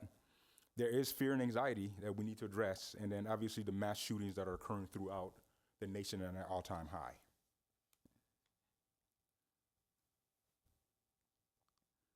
Knowing that safety measures are sensitive and often infringe on privileges or rights that people might have, it was important to put together a committee because a lot of ideas were thrown our way at the town hall meeting and other conversations, and some of them are pretty intrusive in people's lives. And in order to implement some of these things, we need to make sure that the stakeholders are actually okay with some of the measures that people are talking about. Some of them I personally didn't like myself, but then again, it's not about me, it's about the community and what they need. And if they need something more intrusive, and if they all come out and say yes, then we have to listen to that. So the idea of bringing the stakeholders together is to really bring the people that this will impact and have them discuss some of these items. So that way, if there's two opposing views and all that, there's at least an understanding that comes from people empathizing with each other through conversation. And so that's the purpose of it. So the idea was to bring people together to talk about some of these measures that we're considering, and then establish consensus on some safety measures for superintendent to recommend to you all, which I'll do tonight. And then obviously we want to make sure that we have conversations about this. So today we're gonna introduce a conversation today. It might, if it goes like fast, then this might be it. If there's no questions and people aren't questioning anything, we can finish tonight, or we can decide to say let's have two passes at this, because tonight will be the first time you see the data, and also the community sees the data. So I'm sure people will probably have questions. So we'll debrief on how we move forward on that. So the process, what does the process look like? What I did to expand the conversation so that we get more people talking about this, I had each principal establish a safety committee. And what I told them was that we wanted a teacher, make sure there was a classified member there, administrator, obviously, a certificated member. If you're in a high school or secondary school, middle school and high school student, at a minimum have those people, but more importantly, if you can get a lot of people talking about it, the better off we'll be. And so every school actually engaged in that process throughout April and May. They discussed the pros and cons of some of the ideas that were presented, and it possibly added a few others that we didn't consider. And then I asked them to try to reach consensus on things that they think their community would accept. Okay, not only them, but they need to represent what others may feel. So that was the concept there. And then I then asked all of them to then send to a district meeting with me one parent, one certificated staff member, one classified staff member, one student, if you're in middle school or high school, to be a part of the district-wide committee. So we had about 65 people that came here on May 8th. It was a pretty interesting meeting. I thought the people did an awesome job in the discussions. The committee discussed issues and accomplished the following. We deliberated on different perspectives and prioritized the initiatives that they thought this community would support. That was the ask. And then they also provided input on a survey that we needed to develop that we ended up sending out to the community. And we sent the community, and then once all that, so what they did was they actually prioritized some of those things, some of those measures. So we took notes on that, and then we sent out the survey for people to fill out. And the survey closed last Saturday, and I thought the results were pretty interesting. So I'm gonna right now go through some of the results that from the survey. And here you see a graph, a pie graph of the different demographic groups that participated in the survey. We had parents in yellow, the students in orange, and then staff in the blue. 64% of the participants were parents, or 65%, and then 20% were staff, and then 15% were students. In total, there were about 4,115 people that participated. That's pretty good. That's almost half the district. And a lot of times you don't get surveys that much. So thank you all for participating in this. It just showed me that people find this very important, and I appreciate them doing that. So let me just kind of review the data. Someone knock on wood. Sorry, being goofy here.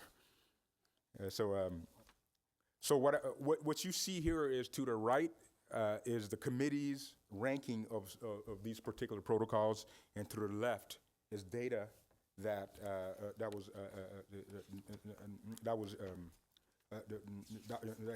resulted from the survey that we took.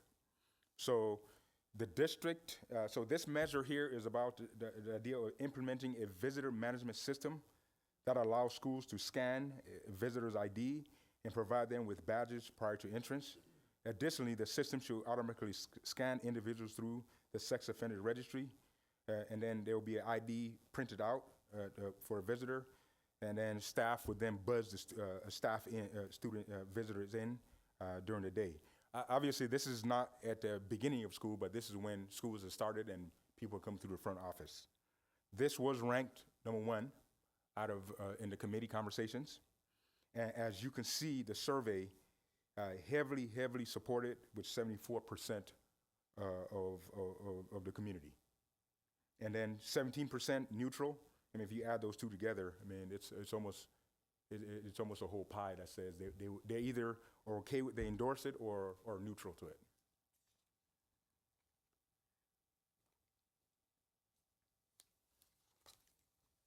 What was ranked second in the committee was that the district should acquire a school resource officer from the sheriff's department. This officer would be tasked with facilitating safety drills, teaching students and staff and parents about safety, regularly reviewing the district safety protocols, and providing safety support to the districts as required. As you can see, there's huge support, but particularly for secondary. We did ask that question. And that was we didn't originally have that answer, endorsement for secondary only, but the committee thought it was important to include that as a part of the survey, so we included it, and it actually bared out. It was a good idea. So this is the breakdown you see there. Huge support, even though the ask was for elementary and secondary. Obviously, a lot of people probably thought that having a police officer to focus more on secondary is more important, but the proposal on this one will be a district-wide. The person, it's not going to this is not going to be somebody that's going to be stationed on the school. But are they going to have access to schools to go answer questions or educate and just meet people? Yes, but it'll be a person that works for the entire district.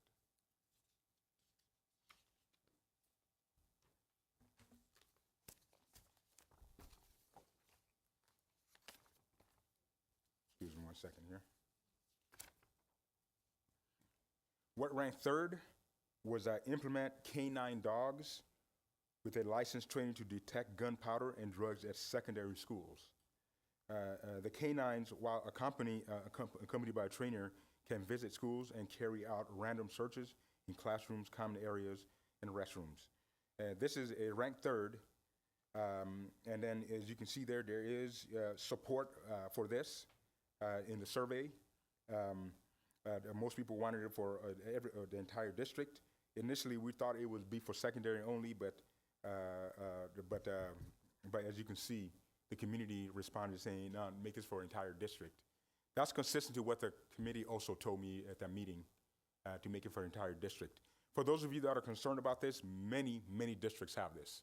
And in fact, our students are at Disneyland right now. I'm sure if it's like what I went through when I was a principal, they all get searched by dogs before they get on the bus. It's the same dogs that would do the same thing. So what will happen is it wouldn't necessarily sniff a person. It would sniff bags, lockers. If there's a parking lot of cars, it will go around there. And it comes randomly.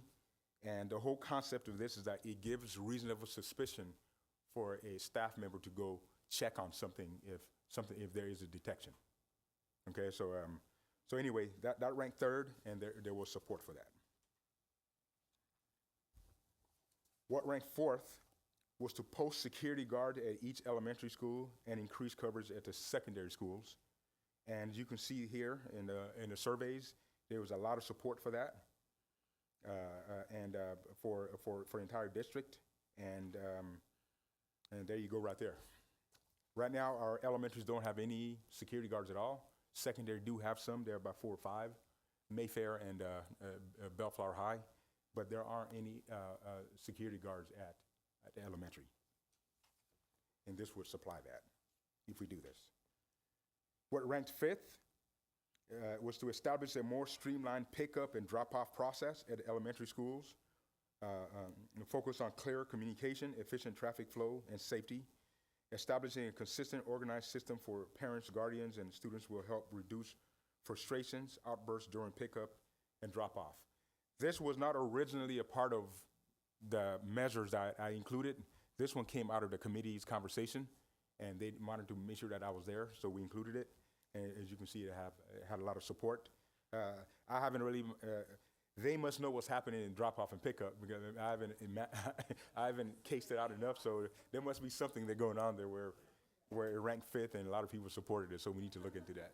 I do know of an incident that occurred at Esther Lindstrom where there was a frustrated parent that didn't behave properly. I won't describe what it is, but it could have been a dangerous situation. So I see where this can really help.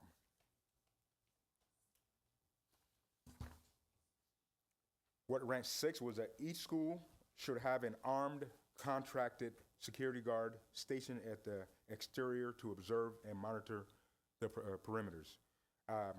This was a suggestion because I know of a school district that actually uses this very efficiently. This company hires retired police officers to serve as security guards. They are armed, and the concept is you put them in the front to help, just be a presence, and also to respond if we need.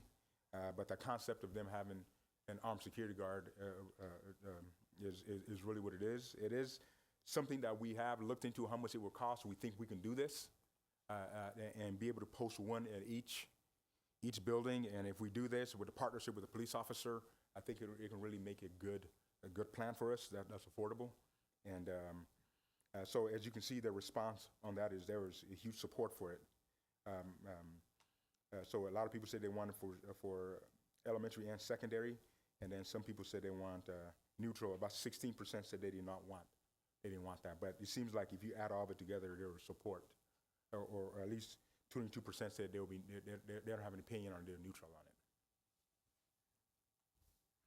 What ranked 7th was establish a common language for safety drills and process. And as you can see, there's huge support for that. Again, this wasn't even something I was considering until the committee came together and they said this is a need. It's also supported by the survey that a lot of people wanted this. So more education on this. This doesn't cost anything. It's just we need to be coordinated in our conversations. What ranked 8th in the committee was that to implement more educational lockdown drills for parents and students. So as you can see, there's huge support for that as well. This is consistent to the previous survey results, which was to common language. To me, this is about education, people about what our safety drills are, safety plans are. So this data supports that. What ranked 9th? The implementation of metal detectors and wands at school entrances. Okay, that ranked 9th. And you can see there, 48.9% said they like that. 20% said they were neutral.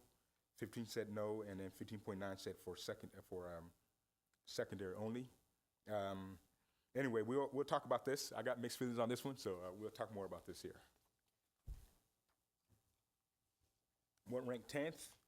We train all substitute staff with safety procedures, and I think this is consistent to also the training piece. And this wasn't even, like I said, something I thought about initially. It just was brought up at the safety committee meeting, and it's supported by the community with their response. So that's a huge response about. So people must notice something about substitutes, and it makes sense. You know, a lot of times most districts aren't saying let's train our safety. Let's train us because you don't know who's coming in that day. But if we are going to have, we're hoping that we're able to attract more substitutes right now. And if we can actually get some that just stick with us because of what we're able to support them with financially, then hopefully we have some dedicated people that we can work on.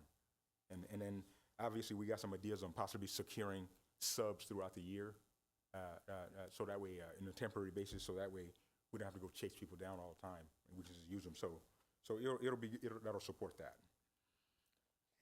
Ranked 11th was the installment of larger fences to deter students from climbing. Like I said, you can see the results there. 50% or 49.7% of the population said they want that, and then 22% said they're neutral, and the rest is there. What ranked 12th would establish a robust student ambassador peer support program to promote social emotional growth through peer support. This program would involve students helping each other and developing stronger relationships with one another and supporting more community building experiences.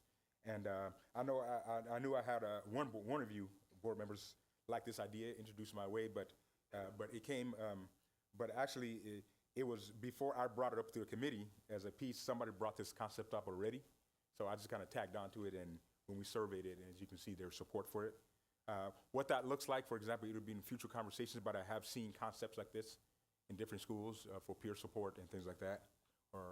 So I'm looking forward to looking at how we can make that happen.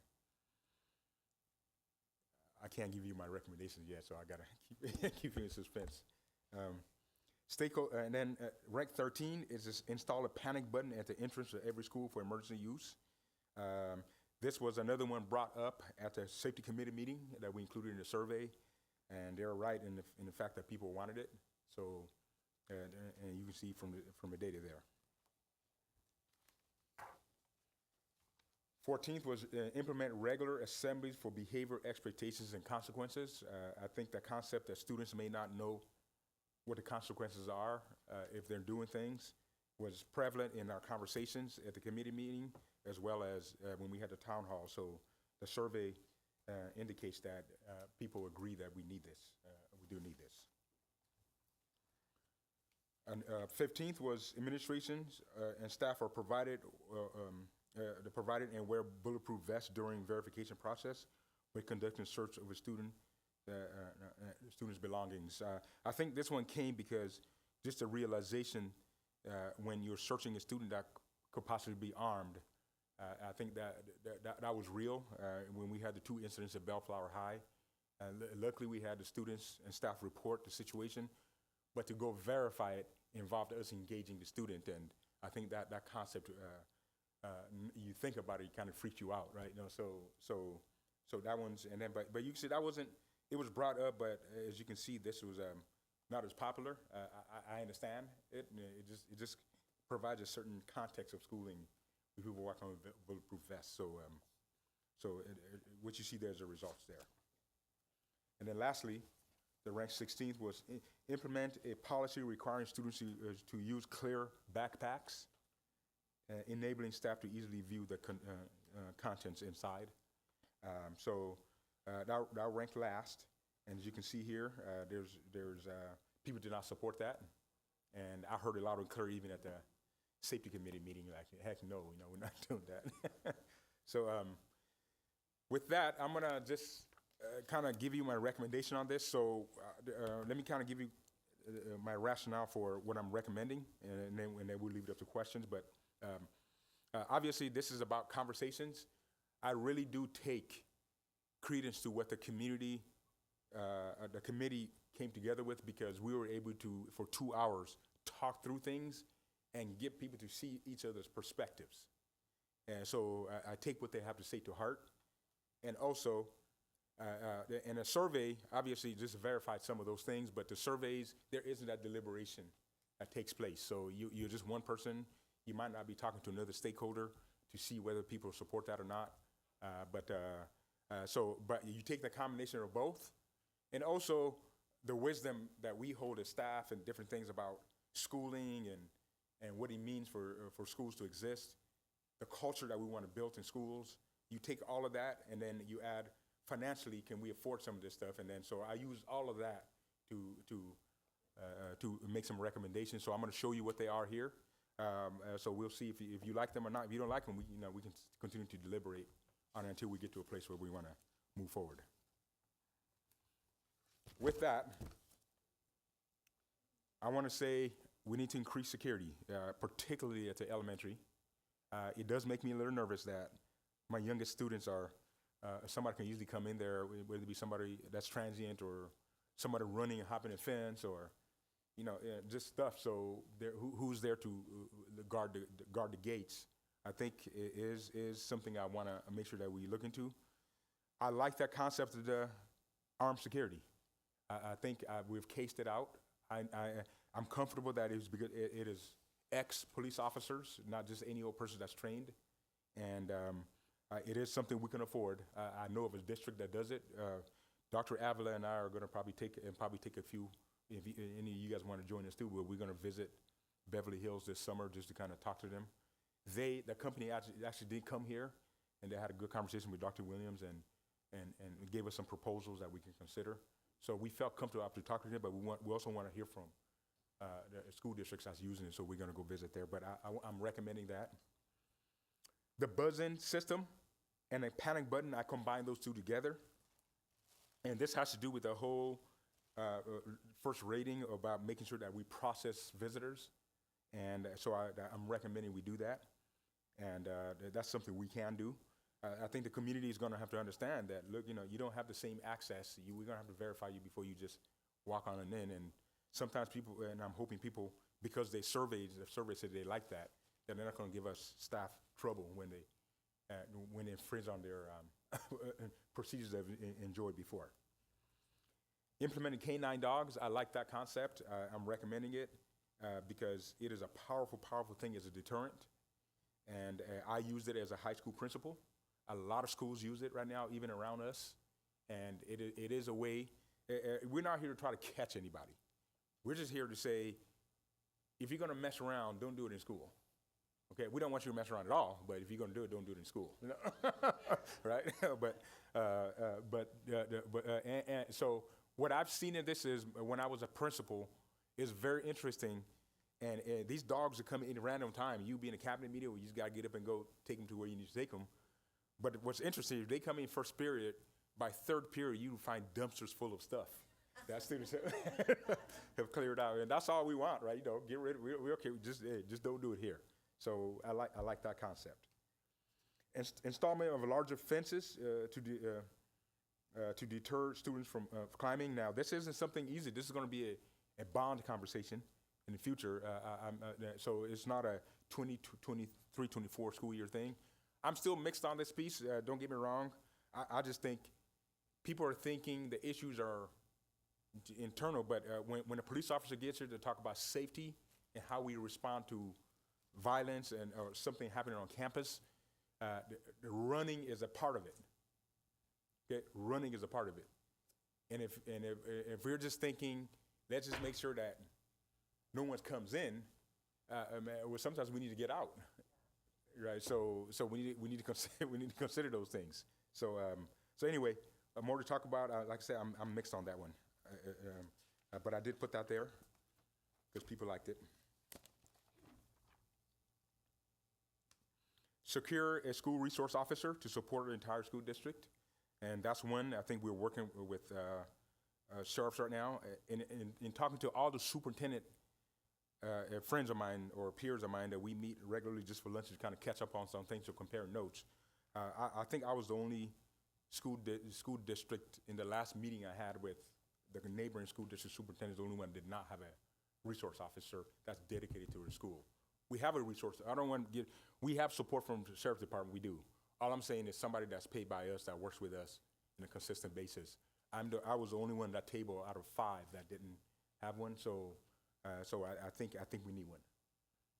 It would help us. Education and lockdown drills, that goes without saying. I'm not going to expand on that. Workshops for parents, I think our parents also need to be educated too on this matter. I realize there's mistrust with our parents about sometimes authorities' response and because of what happened in Texas and all of that. But if we actually do communicate how we're approaching things and all that, maybe they'll have a better understanding because we will need their cooperation when we are dealing with stuff, right? They can't intervene in the police process or our process when you're dealing with a situation. So, but if we don't educate them that, I get it. If I'm a parent, I don't know anything, I'm gonna go get my kid. And that's that. And so we have to educate people about that. Implementation of regular assemblies for behavior expectations and consequences.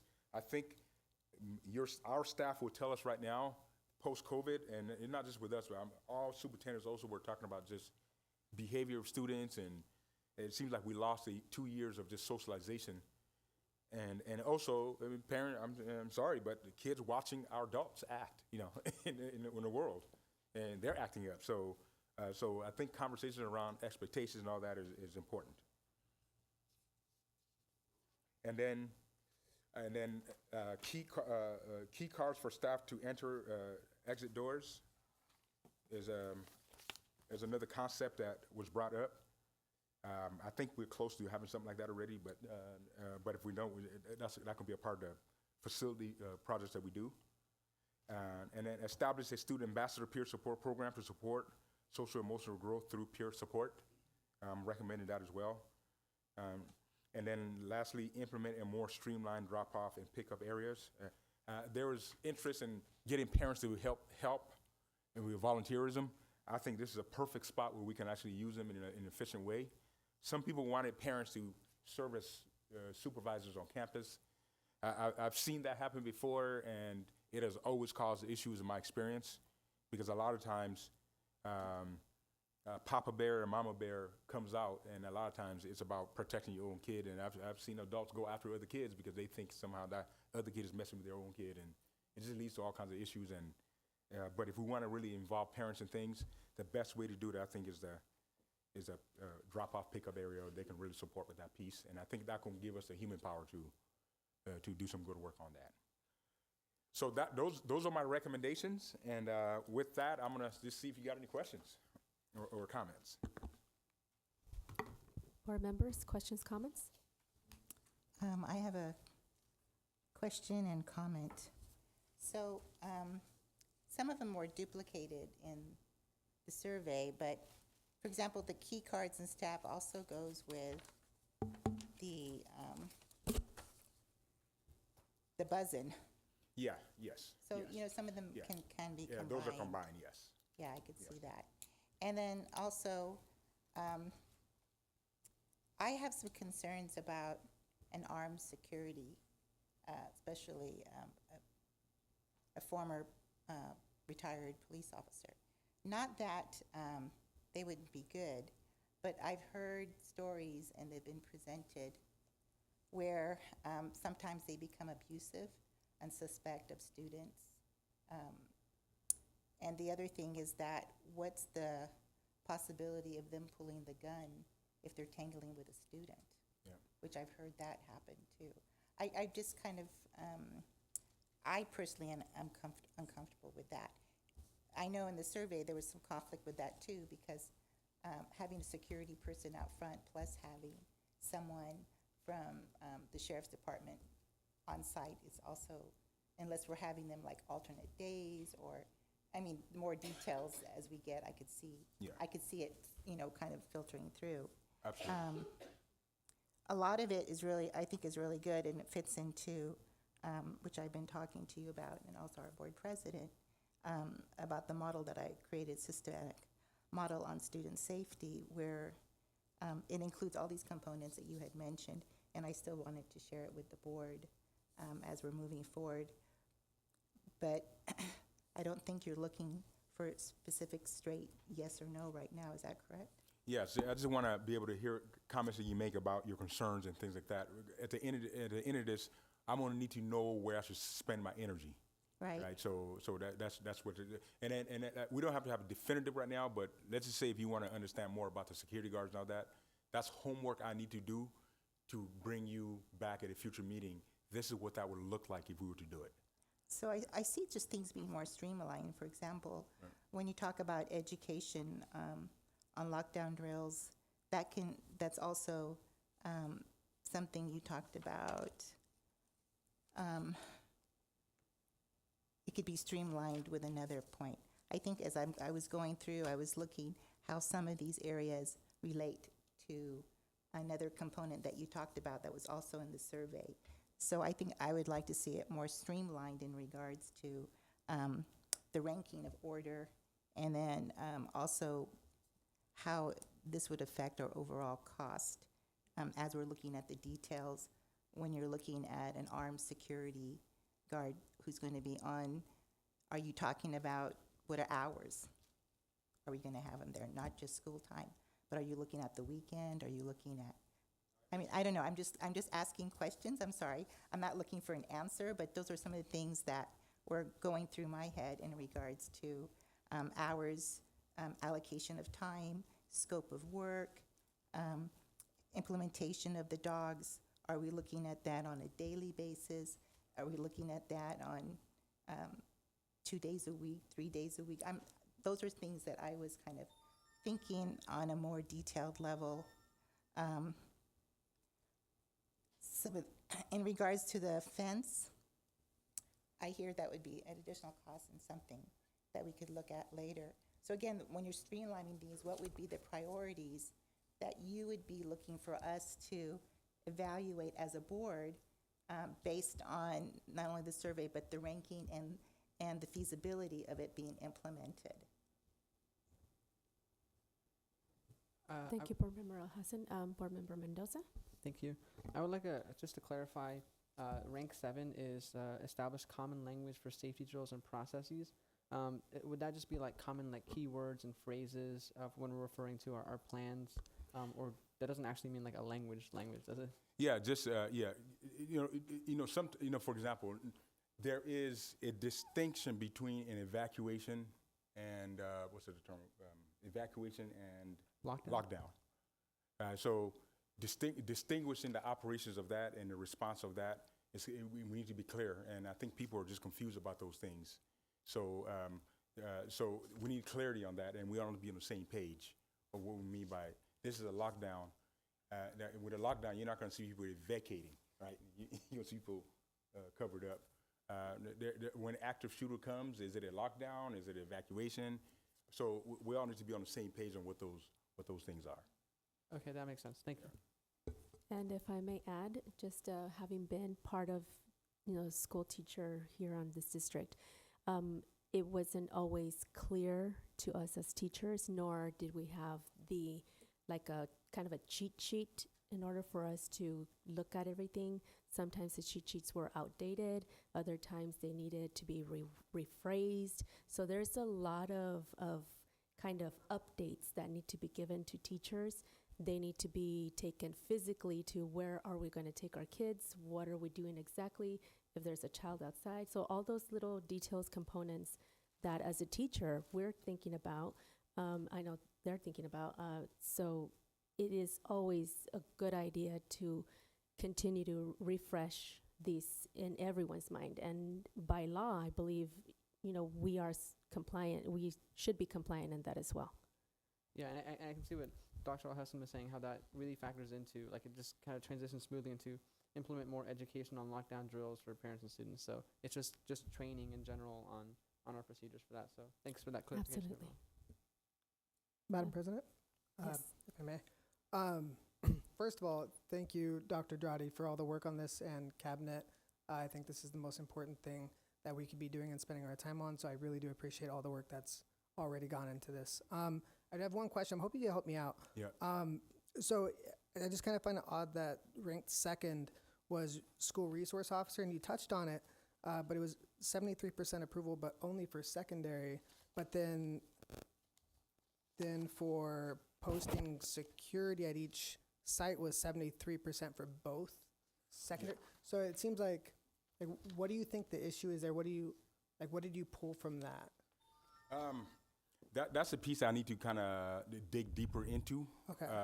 It may just be interpretation of what people think, Right. what I mean by officers versus that. And no, Because am I correct when we talk about school resource officer, it's going to be the one person who's basically patrolling the entire district and Yes. acting as a conduit Yes. with the sheriff's station, so we're not just stuck Yes. calling 911 and getting in a queue. We have Yes. somebody who can help out. Absolutely, absolutely. So the way I'm envisioning, and I want to make sure that's clear, and I'm glad you asked the question because hopefully people watch this. The fear of resource police officers, they think that we're going into policing and all the challenges we have with policing and all of that. No, when issues occur on our campuses, when principals by themselves, Esther Lindstrom at Washington or Mayfair, if an incident is happening, we don't want the principal to say, let me call 911 and try to get a police officer here, or get information, or somebody that doesn't understand our culture in response. And if we have a dedicated police officer that knows what we need and is a part of our planning process, when we call on that person can help support with the other officers. And I'll speak from experience at Santa Monica High when I was superintendent there. We have lockdowns and things like that. And I remember the principals were pretty frustrated. At least one of my principals at Samuel High was frustrated because when the police officers got there was supposed to be a bomb or something, or a bomb scare or something.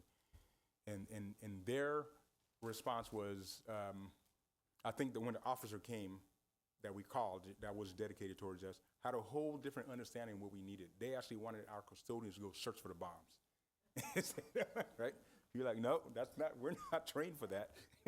That's what you guys do. Don't you have dogs or something that come sniff around the classroom, watch around, so those kind of things impact this, and then there's going to be stuff, you don't want the principal arguing with an officer that doesn't know what we're trying to accomplish. So having somebody that's dedicated towards us, that can be a conduit to the rest of them. When they come, they need to understand what we're dealing with. There can be confusion about where the keys are. We're going to have a lockbox where keys are and stuff like that. Who's going to communicate all that? And I think that kind of goes to Dr. Al-Hassan's point, too, is some of these things can kind of fold into each other or complement each other, because if one of their duties is training and all that, it seems like it kind of covers a couple more of these. So I think that'd be a really good assessment to do, too, like how many of these things can actually be folded in to the same kind of package, right? And also one more question about the canine dogs. I had heard somewhere that the use of canine dogs for drug sniffing was kind of a outdated thing, and it could become illegal to do soon. I know that they have just the gun sniffing dogs, I think, are still fair game. But I think that there might be something, so if we could look into it just to see if that's going to be something sustainable, I think, I heard it from somewhere, so it has to be true. So, thank you.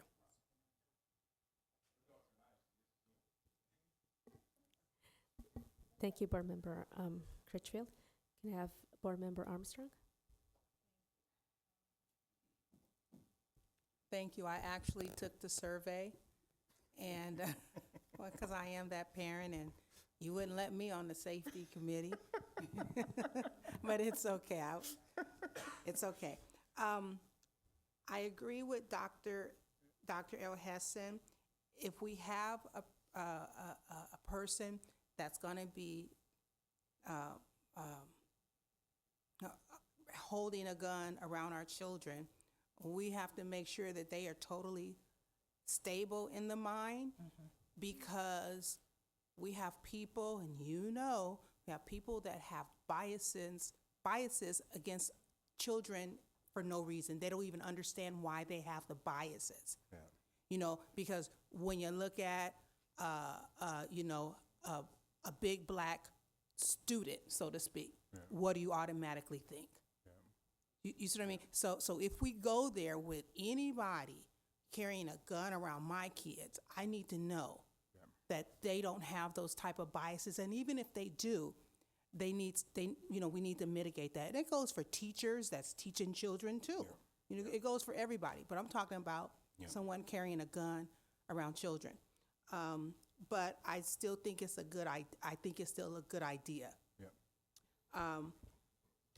I know hospitals have a system to where once you come onto their property, some hospitals will scan your ID, and I don't know whether they do a real quick background check or not, but it just prints out your picture, etc. I think that's a good idea. The dogs for sniffing out gunpowder or explosive, I think that's a great idea. We've had people in the past who used dogs, that kept dogs by their sides because their life was being threatened on a regular basis. So they had those dogs. Yeah. German Shepherds too. I got German Shepherds, yeah. So do I. Okay. Oh, and I guess what I've seen. I've seen some schools. You know how we have the link fence? Because let me tell you, we put at Bellflower High School, they thought they were doing something when they made the fence higher. Well, guess what? The kids climbed it higher. That's just to get on campus when it's closed. But I saw these chain link fence that even a little kid could barely put their fingers through. You know what I mean? Because I'm still young, but I used to climb fences, scale them, everything. But they do have fences to where it's harder for people to climb. So if you have those chain link fence that are smaller, they're sturdier, and you can put them high. They won't be able to climb those, but they can climb those, the bars. They can climb the bars. If we're going to have a school resource officer, will that person, as long as they'll be able to maintain what we have established and can, like suggest upgrades or something, that'd be good. It'll be like, hey, we got a dedicated staff. I think that's an excellent idea. Parents, oh my goodness, parents need to participate. We participated in this one, thank you, parents. We had our numbers, but a lot of times we're talking about educating the parents. Sometimes the parents don't access it. I did a workshop online. We had 2 presenters. We had 2 parents. Let me see. We had 3 parents at 6:08. It started at 6 o'clock. 3 parents at 6:08, and then by 6:16, we had 3 parents. No, 4 parents, and then at 6:28, we had 6 parents. So it started at 6 o'clock. So I asked the people, I say, hey, are you guys going to record this? Is it going to be available for our parents to view at their convenience? So if we're going to provide parent education, please make it to where the parents can access it at a later time. And again, I think I mentioned it last time, and make sure that we can keep up the data as to if the parents are accessing the training or not.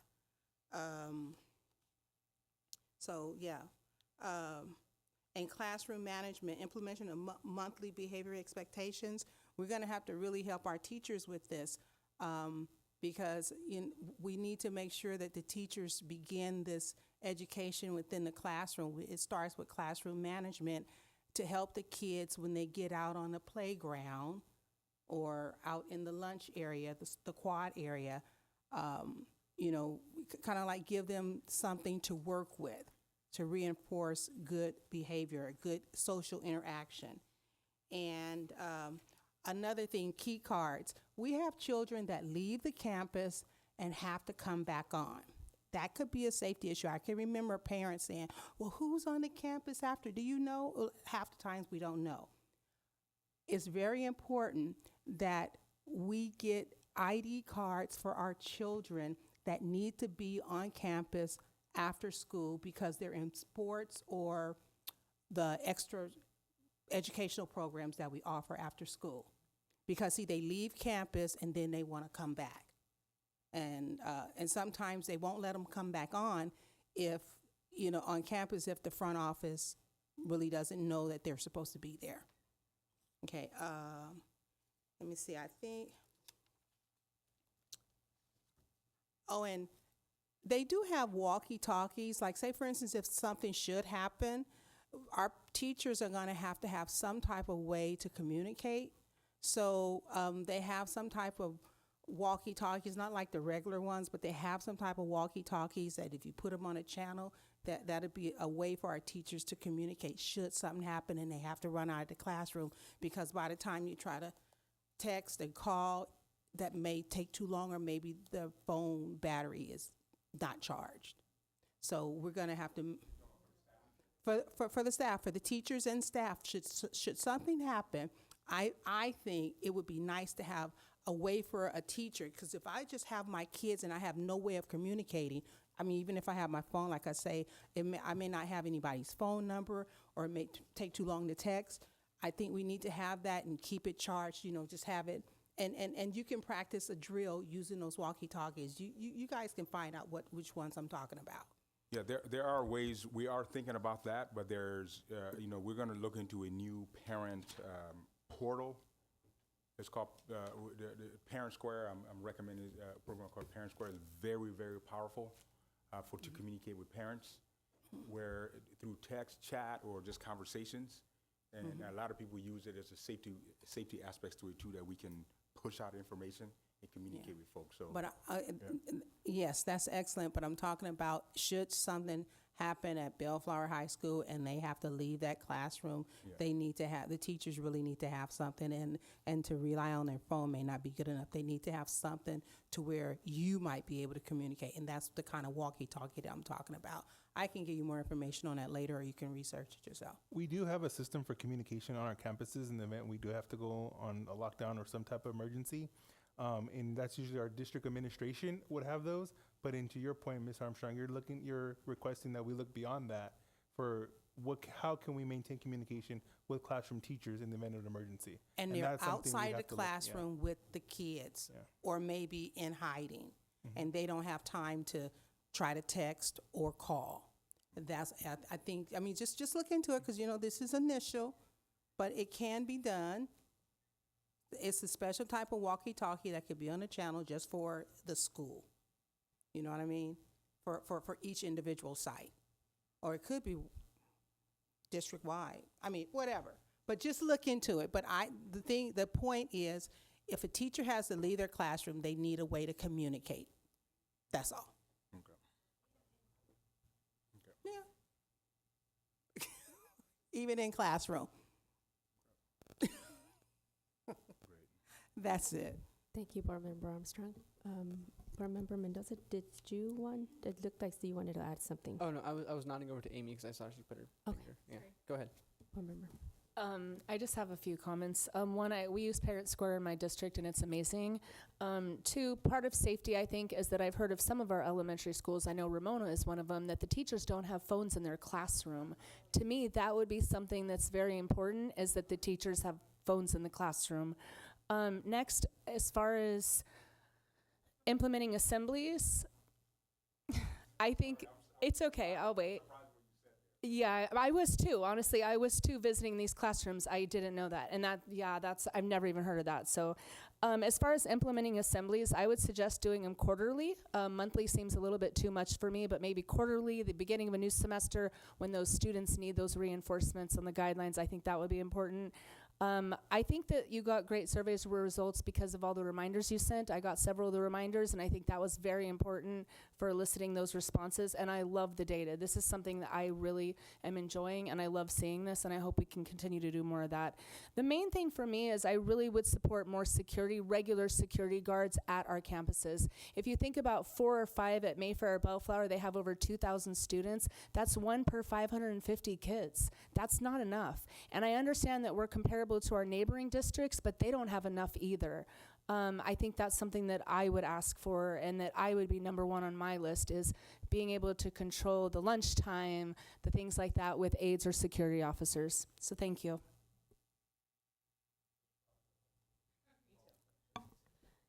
Thank you, Board Member Stewart. So I agree. I have a lot of those questions as well as my fellow board members. I wanted to talk or ask a little bit about having a separate company come on our campuses and just look at each and every individual campus, because they're not all the same. I know that on the campus that I was, when I was working for Bellflower Unified, we had kinder teachers when we had lockdowns, because there was someone in the vicinity, maybe it really was in the neighborhood, which was very close to the school itself. We would have to go on lockdown just to wait and see what was going on with, outside of our school. But they would have to take those kids of about maybe 25, 26 kids into a small room, which was adjoining both classrooms. And they would not be able, and it was 2 classes, they would not be able to hear a lot of those reminders or everything's clear, because they were in there. And actually, this did happen to a teacher who retired, but they were in there for about an extra hour and a half after the whole school was already asked to come back. So making sure that having telephones, like you say, walkie-talkies, whatever it may be, probably is a good idea. And then also making sure that we are implementing or giving these classrooms, all our classrooms, somewhere where our students can relieve themselves if they are, in this type of situation. Maybe have some snacks for them as well. All of those kinds of things, if we can think about that, having them self-contained is what is important at that time, and keeping them safe. Going back to having a company walk through all our campuses, one of the drills that we have to practice as educators is shelter in place, which requires us to keep the kids away from those windows. So where do we put them? We need someone to walk those classrooms and tell us what is reality for those teachers.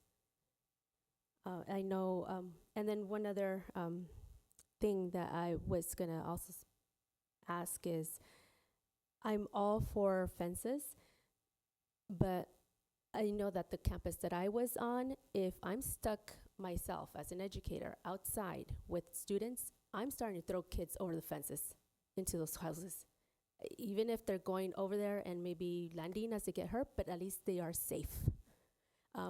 Maybe talking to our neighbors and involving our neighbors, because a lot of our schools do butt up right up against those yards.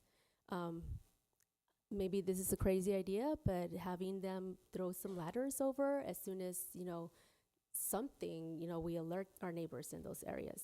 So that way they know to, they're going to have these kids jumping over. I know if I was a high school student and I had a house near me that had a backyard, I'm climbing that fence. I'm going right over. And that's going to keep me safe.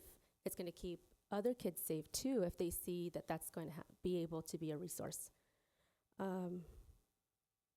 See, so with the regard with the bomb, the dogs themselves, I'm interested to see what comes back with what Board Member Critchfield said. Maybe there is an update, that we need to look at. I know that my son goes to a school where that happens. It's not every day. It is just random, periodically, and it has curbed a lot of vaping, and also we, if it's a resource that we can use to keep our kids safe, yes. With regard to the officer, the armed officer, I'm also very concerned with that. Once you introduce a gun on someone, what stops them from pulling it out when they are in an altercation with an adult? I'm not even thinking just safety for our kids, using it as a lockdown, or if someone comes on campus who shouldn't be there. But if they start getting into a heated argument with an adult,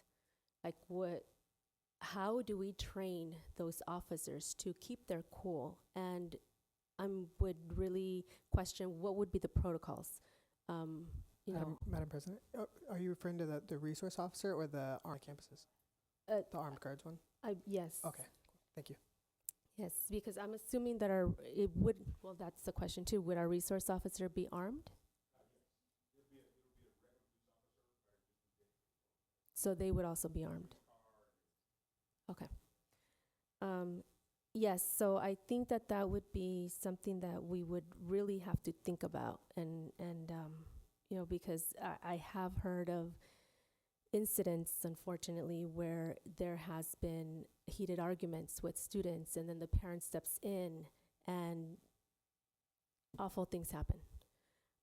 So that, we don't want to be part of that. And then also another thing that came to mind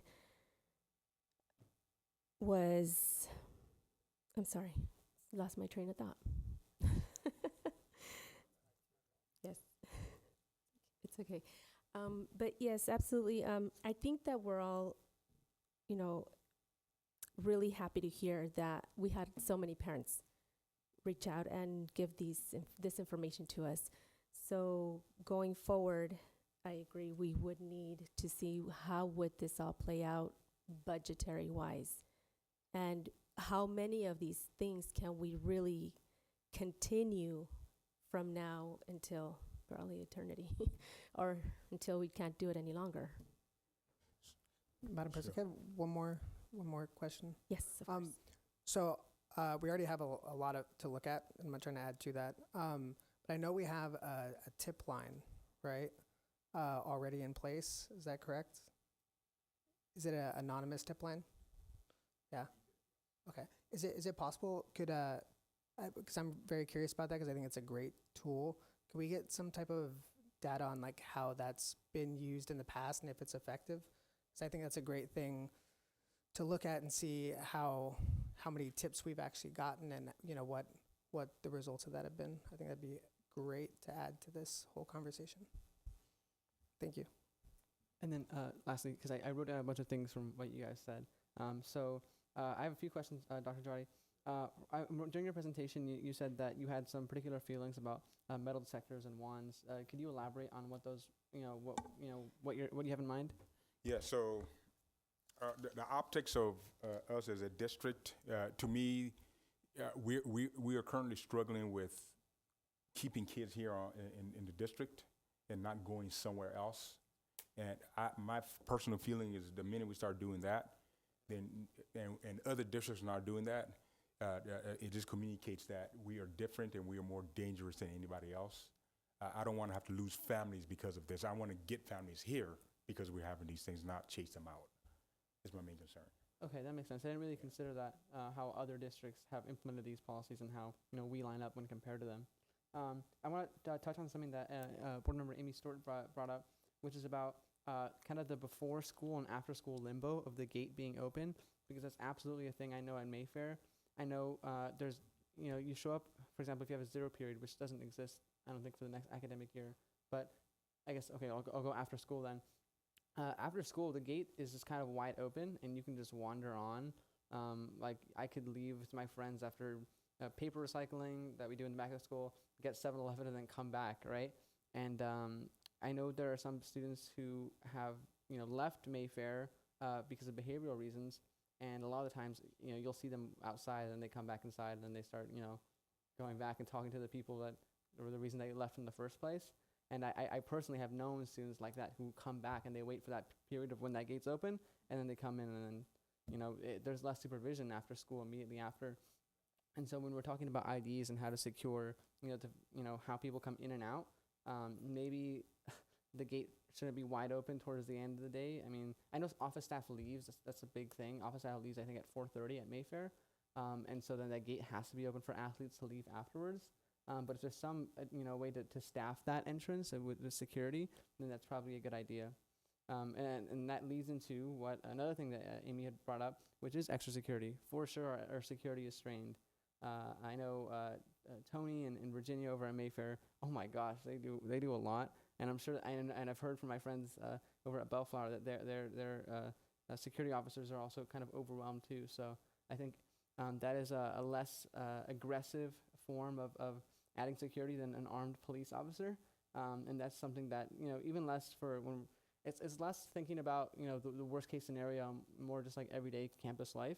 Just a few extra security officers at our campuses, I think, would be a good idea. Something Board Member Garza, President Garza brought up about, actually, this is interesting, how students relieve themselves during lockdowns, and that's absolutely a thing. You just saw a lot, like I remember in 5th grade, and then like in last year, my junior year, you just get a bag. It's like the teachers like roll around the cabinets, and they make like a little like booth, and they give you like a bag, and they're like, that's our hole for the next hour. And it gets gross, and it's not sanitary for our custodians to be working with. People don't feel comfortable using the bathroom there too, and it's just, if we could find some kind of product, do some research to a product that maybe exists to, relieve yourself, and then we can store those in every classroom, I think that would be a good idea. And then lastly, I think I want to touch on something that I think all of us have expressed on this board some level of concern over, is the armed officers at the gate. I mean, when I heard armed officer, I was a little shaken, and when we said a retired police officer, I was like, oh goodness. Because as a culture, I think we have come to reevaluate how we, view law enforcement in recent decades, and we're thinking about someone who has retired and who has, not necessarily been around to see changes in law enforcement culture, and then especially what Board Member Armstrong brought up about, racial profiling. That is, I think, really problematic. Like, I would kind of dread walking. I would say personally, if I was going back to Mayfair or another year, I would dread walking through the front gate if there was like this old guy with a gun. I don't trust that guy. So I think that if the data here supports that, people want an armed guard, and although I don't necessarily think that it would make me feel more safe, if the community members are asking for it, it's something we have to look into. But again, I think something that we've all agreed on is these people have to be trained, they have to be vetted, and we have to make sure they're stable first and foremost. So with that, that's everything I just wanted to touch on from what you guys said, and leave it to you. Board Member Armstrong? So I know when the survey was taken, it was taken as a parent and as a student. Is there a way to break this data up so we'll know how the student feels about this as opposed to the parents? Yes, we can. Okay, perfect. Also, again, there are products. All it needs is for us to know how many classrooms we have, and even offices, to where we can. They have these survival kits that actually doubles as a toilet. So we can have those things. So we can have those things. It's just a matter of letting them know what we need or what we desire for our children, so they won't So a teacher won't have to hold a bag or anybody have to hold a bag for you. But there are things that double. They have food in there. They have water. And then it's in a container, and it's actually a toilet seat with a top, after you take the stuff out. So they're products. And I don't know, we don't have any of that in our classes right now? Well, yes, I was Okay, going to yeah. comment. I was going to comment. So when we've done walkthroughs, so when we did our safety presentation, we recognize there's some needs for these areas. But I've seen at some of our schools, they do have, I think it's like a red bucket. Thank you. And I've seen them at Esther Lindstrom. But I think from what I understood, I think that was funded through their PTA of some sort. And so that's where there are products out there, like you mentioned, Ms. Armstrong. It's just a matter of finding that product that would best meet our needs. And then if we can have a consistent structure across the board.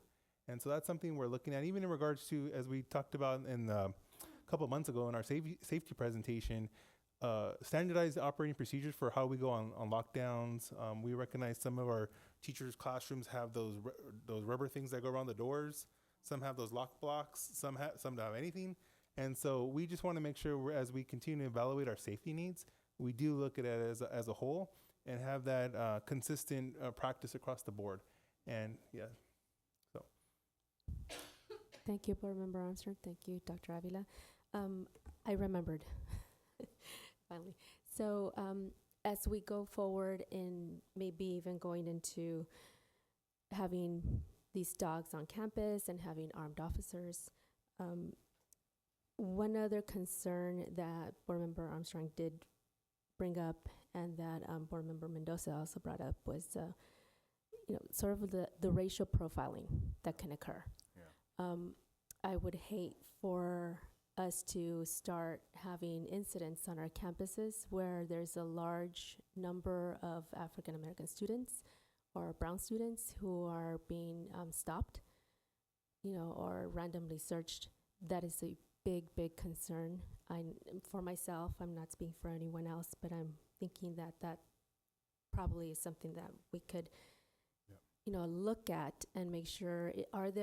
Is there anything that we can do as a school district to have that not necessarily not occur, because it's we can't tell somebody, we're not with them all the time to oversee what they're doing.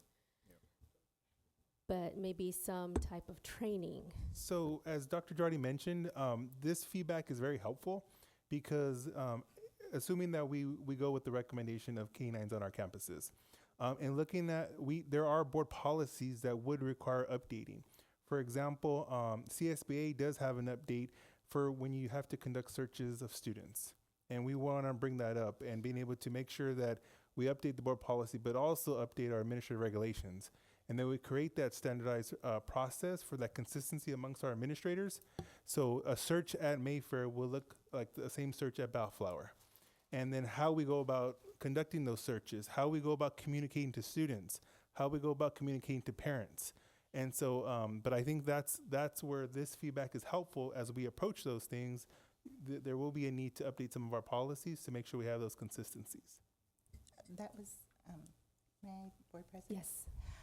That was something I was sharing with our Board President, is a systemic process. And I was sharing with her that exactly what you just said. It's really important that we have a systemic process in place that lays the foundation, basically, that every site would be able to follow and we're consistent. So that way we're not saying that something's happening at Mayfair that's not happening at Bellflower, and then an incident happens, for example. I'm just giving a what-if scenario. So a lot of the information, and I hope to share with everyone soon, maybe at our next meeting. I'll talk to our Board President and Dr. Durati to see how we can coordinate that. A lot of the components, like you were saying, would fall under administration and what role they would play. And in the systemic process, the training would be the same across the sites.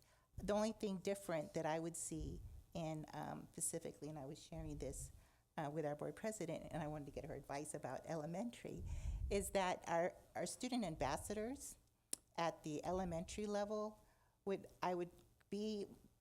to be sure they have a mentor although she said she feels like they can handle it, the 4th and 5th or 6th graders, to be peers and support in that. But that would be the only thing I would see in addition to supporting the systemic process that would be different than the secondary. But I think consistency and also having specific rules and policies across the board is going to be so important for students, parents, and teachers as we're moving forward. So thank you for bringing that up and allowing me to share that. Mm-hmm. So thank you all for the feedback. So I think I'm just kind of assimilating everything you've said.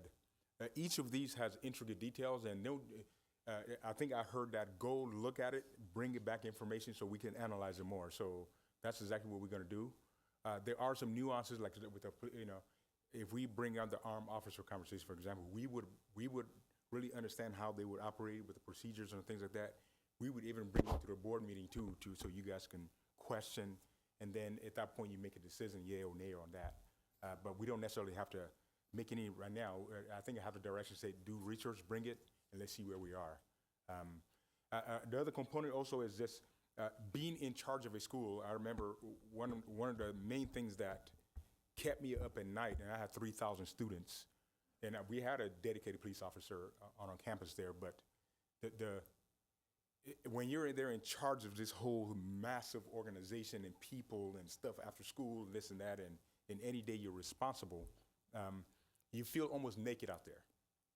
And I just know how principals may feel out there if they're dealing with issues and people coming on campus, hopping fences and all that, how vulnerable you feel.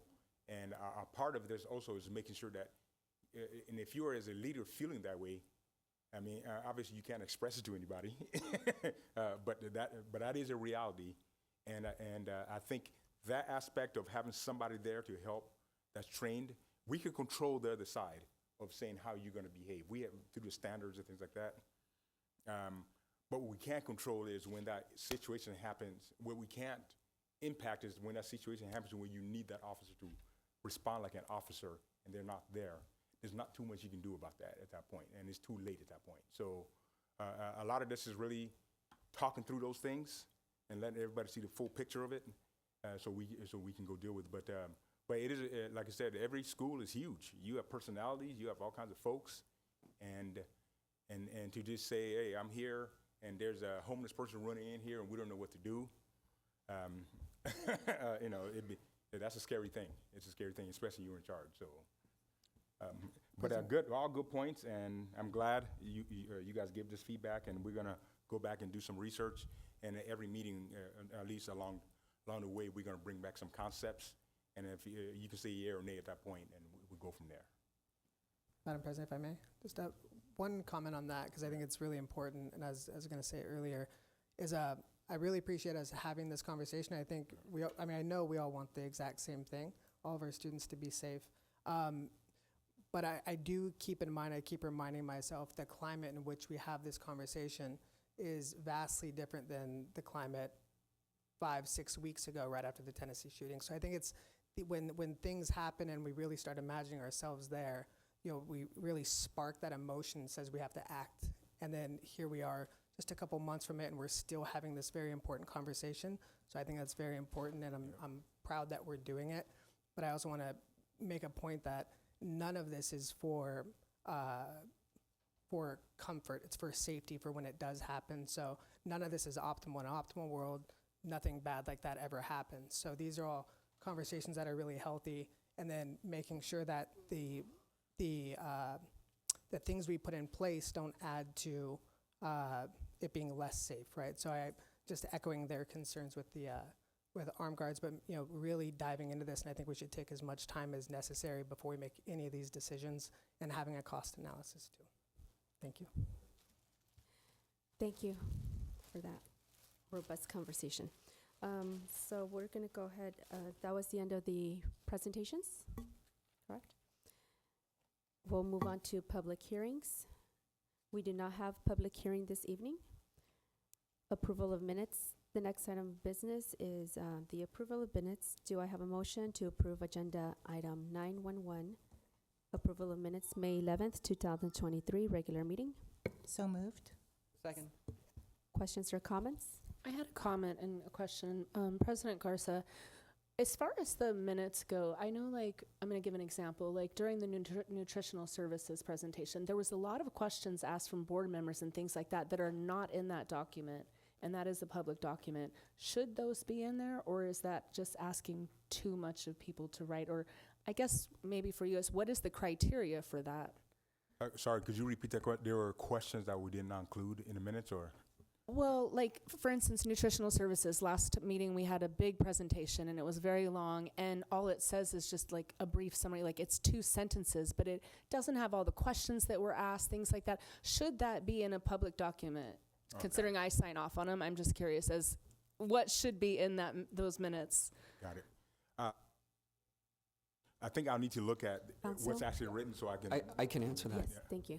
Yeah, it doesn't need to be a word for word recitation of everything that's discussed. It's just really kind of a general overview of what was discussed at the meeting. So Thank that you. there is no legal requirement that it be verbatim. Okay, thank you. If there's no legal requirement, is there still the liberty for us to at least include some additional points about, like, board expressed concern about, or? You can always amend the minutes to include those things. So tonight, if you wanted to add some of the things that you just mentioned, you can do that. I think minutes are a good way without having to watch the whole video. You can just scroll through and get an idea for, like, what were the conversations on this particular item, check in on what was talked about. And so I'm not sure who is that our secretaries? Are you guys the ones who? Yeah, it'll come out of my office. So I'm just gonna review those minutes again and then see if we can improve on that. It can't be too verbatim because we don't have the ability to do it. We'll be doing that all day. 'Cause these meetings are 2-3 hours. So but we can. But the salient points, I think what you're talking about, and salient points that you guys are asking about and all that, we can include those things. And I believe the meetings are also recorded, correct? Yes. So that's another way to get that information. So at this point, do we need to amend this motion? It's up to the pleasure of the board. You don't have to. No, I'm not You trying to can. amend it. I'm just asking just for my own, because again, I'm the clerk. I sign off on all these, and I Sure. just didn't know how detailed they were supposed to be. That was all. So I Okay. don't want to amend it. I just was bringing it up. Right, perfect. So then, let's go ahead and have roll call. Board Member Mendoza, Aye. Ms. Armstrong, Aye. Dr. Alhesson, Aye. Ms. Stewart, Aye. Mr. Critchfield, Aye. Mrs. Garza. Aye. Now we're going to go to the next item of business, is approval of board policies. Do I have a motion to approve agenda item 9.2.1, revised board bylaw 9124, attorney? So moved. Second. Second. Questions or comments? Board Member Mendoza? I've got nothing on this one. Board Member Armstrong?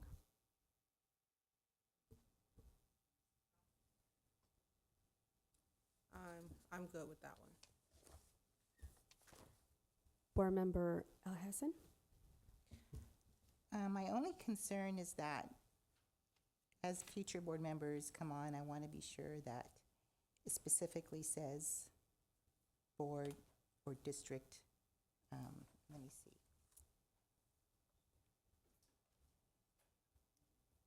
When it says ask routine questions or seek clarification of matters, district business, provided that the individual board member seeks clarification. So they wouldn't be asking for additional change, just for clarification. Could you provide? So, for example, if a board member wanted to seek how they would include a policy on, or specific a policy on not having cell phones, for example, on campus. That's something new. So are we looking at only existing, like, issues or new issues that come up? Or new topics? Do you see what I'm saying? Like, they're looking for information to change or implement something and want to get legal counsel on. Council? I believe the idea of the policy is to allow members of the board to contact our office to seek clarification on an agenda item or Okay. ask any sort of routine question that may come up. That was the intent of the think we amendment should to the include policy. Word agenda item then too. Like you said, agenda item, I think that would be good to include. I think the more specific we are, the better, because we have new people who may come on board who might not have any knowledge or understanding or the role. So how would that, I don't know how that would be perceived. I guess that's my only concern. I'm sorry, I'm still not understanding. So I'm thinking, maybe give a crack at it. Are you wanting to know under what parameters should a board member contact the legal counsel? Correct. So the way, The way that I crafted it with the superintendent is that the idea is if any board member has any questions about routine items, routine legal items that appear either on the agenda or things that you're going to have to decide on in closed session, then the policy would allow the board members to reach out to legal counsel to get, the answers to their questions or clarification on some kind of legal issue. Excuse me. Such as the Brown Act. It could be the Brown Act. It could be questions concerning pending litigation matters that you're going to hear in closed session. It could be a contract that appears on the agenda. Maybe you're not comfortable with the language and you want clarification on it. Those types of issues.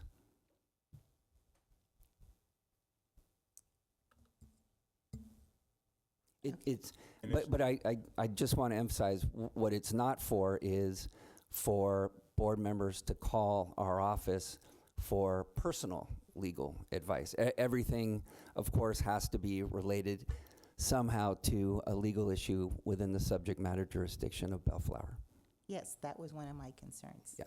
So my concern also with that, is if one board member has a concern, and they contact you, how would the other board members find out that information? Because see, what's important is that all board members have the same information. yes, so the way we're going to do this is in some frequent manner, whether we do monthly or weekly or every 2 weeks, the firm is going to send my office a spreadsheet of who contacted and why, the questions asked, how long, and then we're going to post that regularly on a Friday memo for everybody to kind of see. So that way you guys see what's happening, not happening, and all that. Is there some way we can put a protocol in here to where they will ask staff before they go to legal counsel? Because, it's almost like, go to the superintendent because that's our employee. Yeah, okay, just want to make sure before. Yeah. I just want to state it. Go to the superintendent first, and then if you're not satisfied, go to the legal counsel, and then the legal counsel needs to let us know because they're definitely going to be billing us. It's 3 lines from the bottom. So the reason why what you're referring to is what is currently, and I think there was interest in changing what's current to what it is now. The concern of that, look, the way boards work is, if somebody's going to abuse something like this, the reason why the weekly Friday memo or whatever is to basically put it out there. Renita Armstrong seems to be calling blank, blank, blank 6-7 times compared to everybody else. So there's a little bit of internal accountability that exists with that information. So because we're going to be very transparent about who contact who, when, and all that. So I think we thought that will help us police ourselves and not abuse this. And I'm sure it could be one of those things where I can see where if it's being abused, we'll know right away. But more importantly, you can certainly wait on me, but I'm a runner, man. I'm moving around. You guys hardly see me in my office. You're trying to meet with me. It'll take you several tries to try to meet with me sometimes. So to call me and then say, I can see where you can get into a gridlock. So this is something new to me too, but I do see the science behind it. but we can monitor it, and if it's being abused, then we address it at that point, and we could always revert back to what used to be. Is how I'm thinking about it. Thank you. Board Member Critchfield? I think I was next. So sorry. Sorry, it's okay. So that was my question of abuse. If I decide I just want to talk to the lawyer all the time and we just keep getting charged, how do we stop that? Should there be something in place with a consequence or something in this policy so that it doesn't get abused? I say my opinion on that is something I'll tell my staff all the time. Let's learn by doing. We'll know within a month if something is wrong. And our ability to stop it is to say, let's cross this out and go back to what we used to do. Or we talk directly to that one board member and say, what the heck are you doing, Mrs. Stewart? Why are you doing this? And just for clarification, once this policy goes into effect, is there a period of time until we can change it? Like, we could change it in 2 months if we decide it's being abused already? Yes. Totally okay, up to you. Thank you. Yeah, totally up to you, yeah. Was there any clarification needed, Council, on the comment? No, I think I answered her question. Okay. Yeah, thank you. Thank you. Board Member Critchfield. Thank you, Madam President. I really appreciate the fact that you guys crafted this and worked together. My only concern, and I'm hoping it can be figured out, is in the wording. I know you're our general counsel, but the policy doesn't say which attorney are the general counsel. So when we talk about this, are we talking about our general counsel, or are we saying that board members can go to, because no offense, Rick, but there's a lot of the lawyers. The way I'm imagining, too many lawyers, actually, yeah. I know. The way I imagine it is, we have general counsel, and most of the time, your interface as a board is going to be with that general counsel. Now, we do have counsel for specific things that exist outside. Right. Sometimes I don't want to contact those people because it's too intricate, and my assistants do that. And then if I need to contact the lawyers, it's because I got information from them to communicate. So I can imagine you're even farther removed than me about those specific things.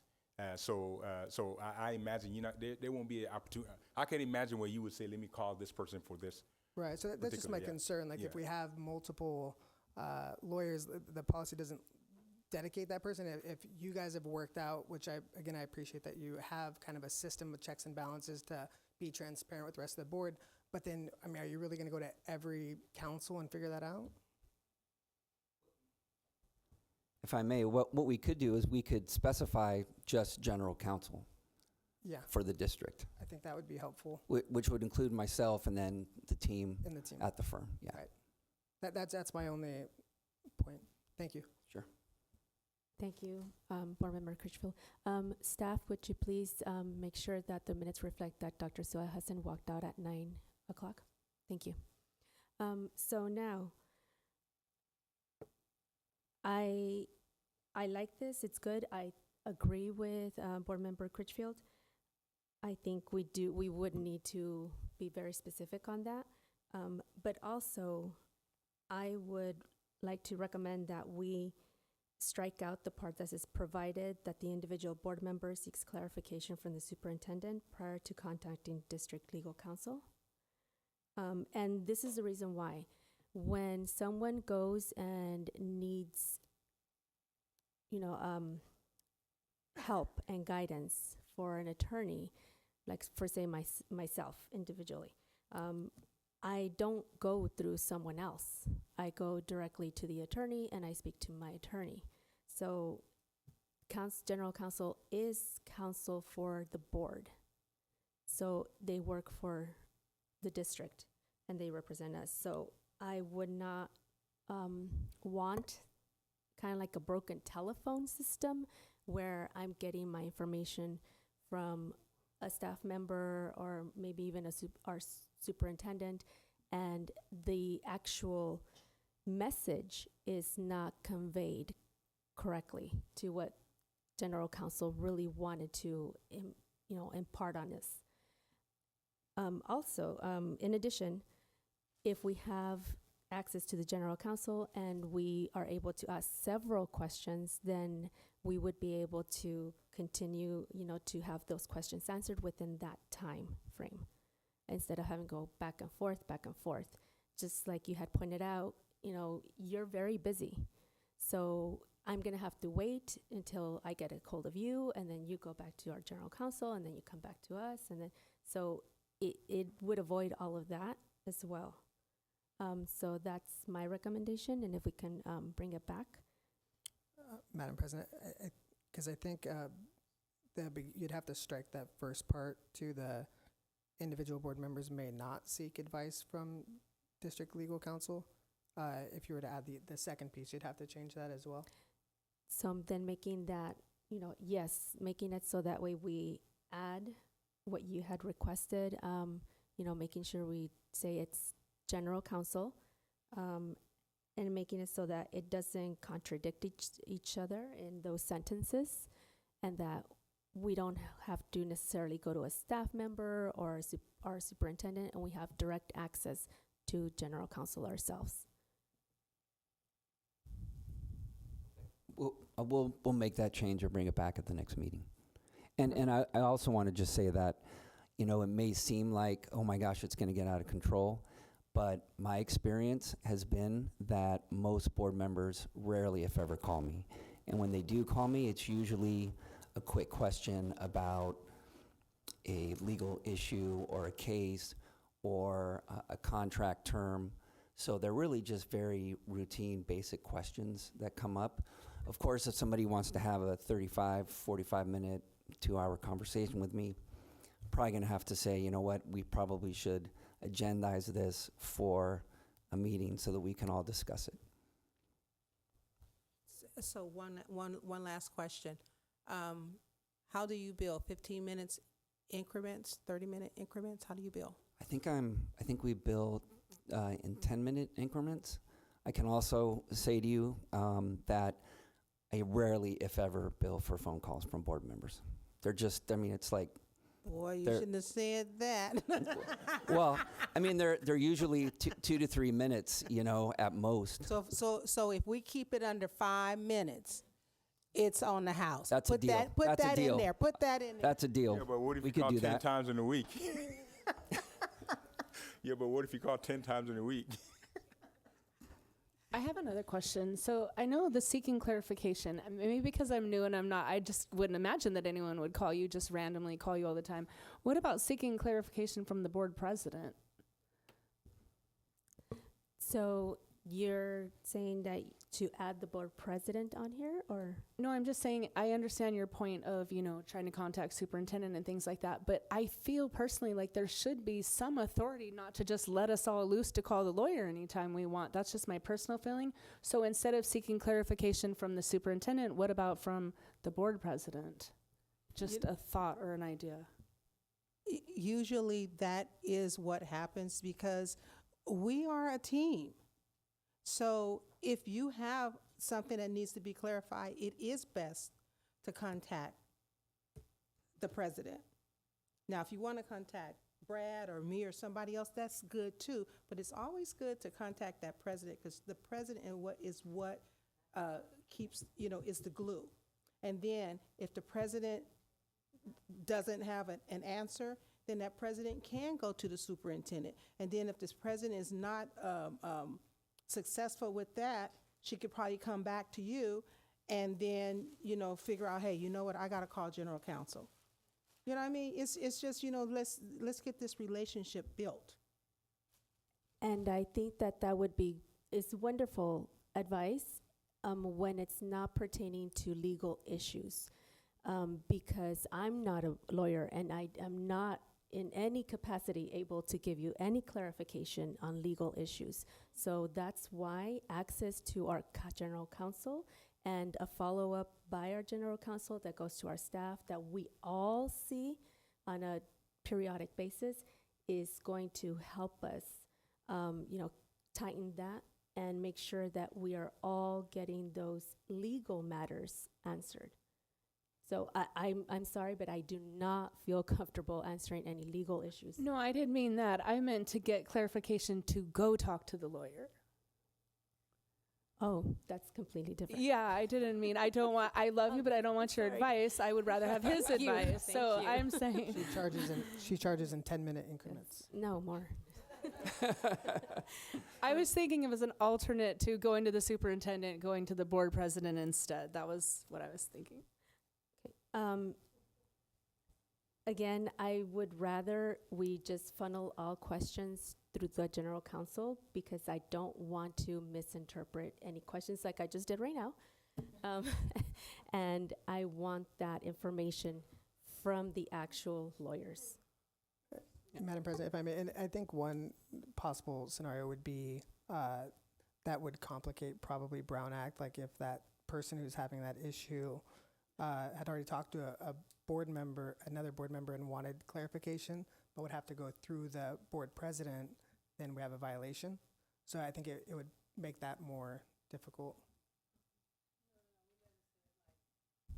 Yeah, I wasn't referencing like that. I was just seeking the clarification. What's stated in here is that we wanted to seek clarification from someone. I was just giving it an alternate. That's all. I'd like to pose a question to legal counsel. I know for the next academic year, there's a lot of uncertainty about the future of the student board member position, but assuming that the position survives into the next academic year, and that Ed Code states that student board members have access to the same materials as adult members do, does legal counsel count as a material in that sense? There is an exception. Student board members can't receive any legal issues, or they can't attend closed sessions. So any materials that are prepared for closed sessions, you're not entitled to receive that. And I'm also the counsel to the board, and you're not a member of the board. You're a student member. Right. Thank you for that point So of there's no privilege between you and me. Okay. There is a privilege that exists with the board as a whole. That makes sense. Thank you. Thank you for the clarification. Very good question. So, if I'm understanding correctly, are you saying that they should ask the board president for give me an example so that way I understand exactly. I think what they're asking, Madam President, is that if somebody has a question of legal counsel, they go to the board president, and the board president says, yeah, go ahead and call legal counsel. Or, hey, you know what, why don't we wait until we have the discussion in closed session? So I think they're giving you the authority to make the call on whether or not they can call our office. Is that correct? It was if we needed authority from Dr. Jotty, then why not have it? If we need authority from someone, I was using it as an alternate, yes. Okay. Well, something I'd like sorry, yeah, go ahead. something I'd like to mention is that with Dr. Jotty is the employee of the board. So no matter what kind of dynamic exists between the board members, Dr. Jotty has to answer our questions. That gets complicated if the board president has to authorize another board member to speak to council. If those particular board members don't get along, then there's an additional complication, and that board member is denied a resource. So that's why it's best to take that, it can get political on here. So, having an apolitical arbitrator, that's probably a better idea. Yeah, I agree with you. Thank you so much, Chris. No, it was just an option.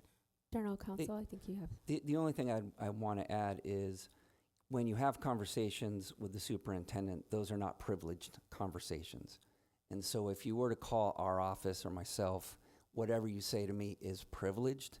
So if you have questions about a pending litigation matter, for example, and I have a long discussion about, say, strategy or whether or not we should settle, all of those conversations that we have are privileged, and they won't be, the contents of those conversations can't be shared outside of the 5 members of this board. And the only way that the privilege can be waived is by a vote of the majority of the board, because you all are the holders of that privilege. So there is that added layer of protection when you do talk to us versus the superintendent. I think, I guess what I'm also sensing is just a fear that this might be abused somehow. Remember, we have the checks and balances on this thing. You can always change. No, this isn't doing what we say we're going to do, so let's just, or we deal with our board member that's abusing it in a certain way. So, Any other questions or comments? If I could, because this is an action item and we made a motion, what would be the course? Because we have these changes, would it be a substitute motion to approve with the corrections that we stated? Or we can treat this as a first reading and you just bring it back to the second reading. But it's an action item, right? What I would recommend is, why don't we bring this back at the next meeting? That'll give us an opportunity to kind of fine tune the language, given all the comments that we have here tonight. So I'd like to make a substitute motion to table this item. Second. Well, that wouldn't be the appropriate motion. I think what we're looking for is direction from the board, and we don't need a motion for that. We just need direction. But there already has been a motion and a second. For what? Wasn't there? No. No. Yeah, that's all it was. We just want to give this back to the staff so that they can redo this and bring it back for a second reading. Correct. If we were to table it, that means it basically kills it. Right. Yes. And I don't think that's the intent. We don't want to table it. No, that's Okay. not the intent. Okay. So I have a question then. So you've heard a lot of different recommendations and a lot of different things from different people. How do you decide what to bring back to us? Well, I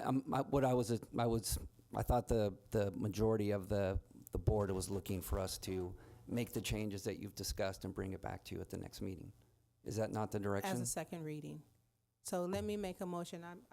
It doesn't need a motion. No, we just need direction. We did have a first and a second, so we can rescind the first and the second, and then it will just get direction to bring it back at the next meeting. Yes. We will be rescinding the first and second motion, and we will direct staff to take this back with the recommendations, bring it back to the board in their next regular board meeting. Okay. Thank you. Thank you.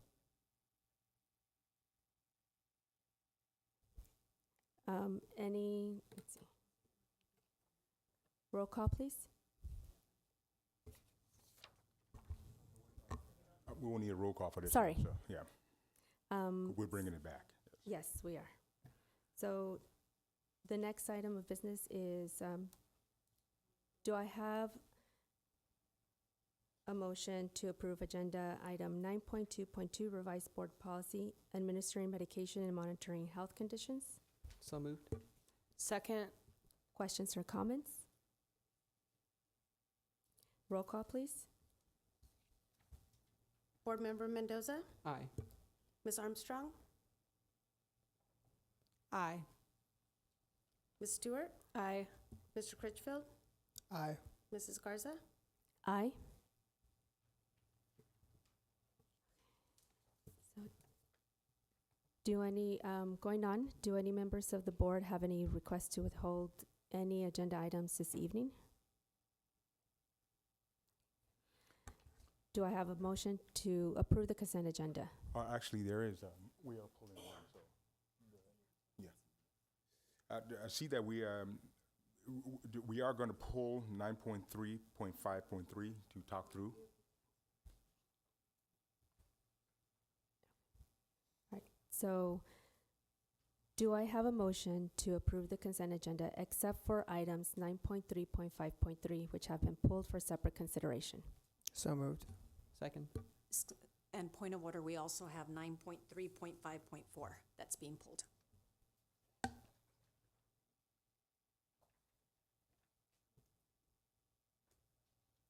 $9.3.5.4. Yes, Correct? resolution for bond refinance. Okay. That's right. Okay, council? So the appropriate motion then would be to approve all the items with the exception of the two items that were just pulled. Thank you. So do I have a motion to approve all the items except for those two items, 9.3.5.3 and 9.3.5.4? So moved. Second. Questions or comments?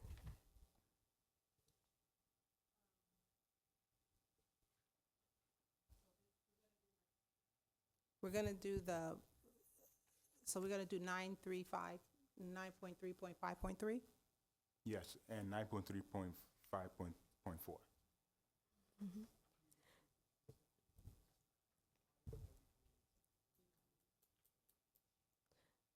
So, Are we gonna have like a? Yeah. Corrects. Yes, we're going to talk about it, but I think you guys need to approve the consent, and then we talk about those two separately. Correct. Procedurally, we need to do roll call first, and then we'll call each item individually. Yeah. roll call. Board Member Mendoza? Aye. Ms. Armstrong? Aye. Ms. Stewart? Aye. Mr. Critchfield? Aye. Mrs. Garza? Aye. So going back to the items pulled for separate consideration, first agenda item 9.3.5.3, acceptance and review of internal control audit, which has been pulled by administration. Yes, thank you, Ms. Garza. I'm sorry.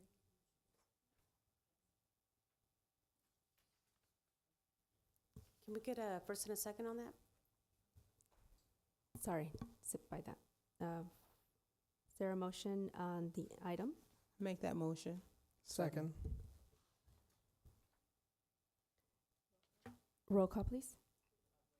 Now we gotta Sorry, talk about it. It's discussion now Discussion. at this point. It's getting late, man.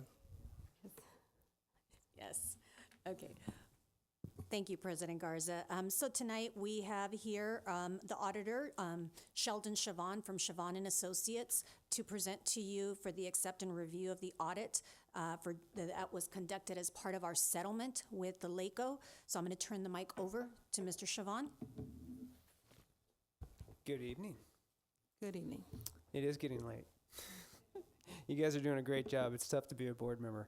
I've been on that side a few times in my life. Maybe not at your level, but just a step under. It can be tough. I will say that it's been a pleasure working with your staff. We were hired to do a very unique audit in terms of just focusing on the internal controls over financial reporting. Most audits, we're doing both the financial audit, and we're looking at your financial statements, in addition to just documenting the internal controls, not actually doing an audit and issuing an opinion on those internal controls. So this particular audit was done. We performed it under generally accepted auditing standards. And our focus and objective was to provide an opinion on the internal controls over financial reporting, as I just mentioned. Keep in mind, that was with a reasonable assurance. Right? It's not 100% or absolute assurance, but reasonable assurance. Now, all audits are provided with reasonable assurance. It's a very high level of assurance. And essentially what that means is it's impossible for us to test everything, right? We have to sample, we identify populations, we do risk assessments. And in doing that for an internal control audit, we're really identifying those significant transaction classes. So payroll, position control, human resources, personnel, disbursements, warrants, purchase orders. You're looking at your budget process, journal entries. So we really identified a lot of high-level areas. Now, one thing that was unique with this particular audit was in the idea of and the process of reaching our objective, which was to issue an opinion, we were also given specific instructions on a FICMAT evaluation for independence, fiscal solvency, and internal controls specific to and related to the areas that we tested. We also created and provided as an attachment to the report a survey of internal controls, which kind of completes that task list. So there's essentially 10 broad areas of internal controls that we looked at at a very detailed level. So we had about 7 auditors working over about a month and a half, maybe 2 months, and driving your team crazy, absolutely crazy, I'm sure. And so we did a lot of remote work. So we started with a lot of remote work, scheduling Zoom interviews, and then we scheduled field work where we're actually physically here, and we wrapped things up that week for the most part. We also hired an IT consultant. To actually come in and look at the access controls with your information technology, not just over the financial reporting system, but also over Aries and a couple other of their software that you had. And then that actually went very well in terms of identifying a couple areas of recommendation. Not a deficiency necessarily, but some observations that we had provided in the report.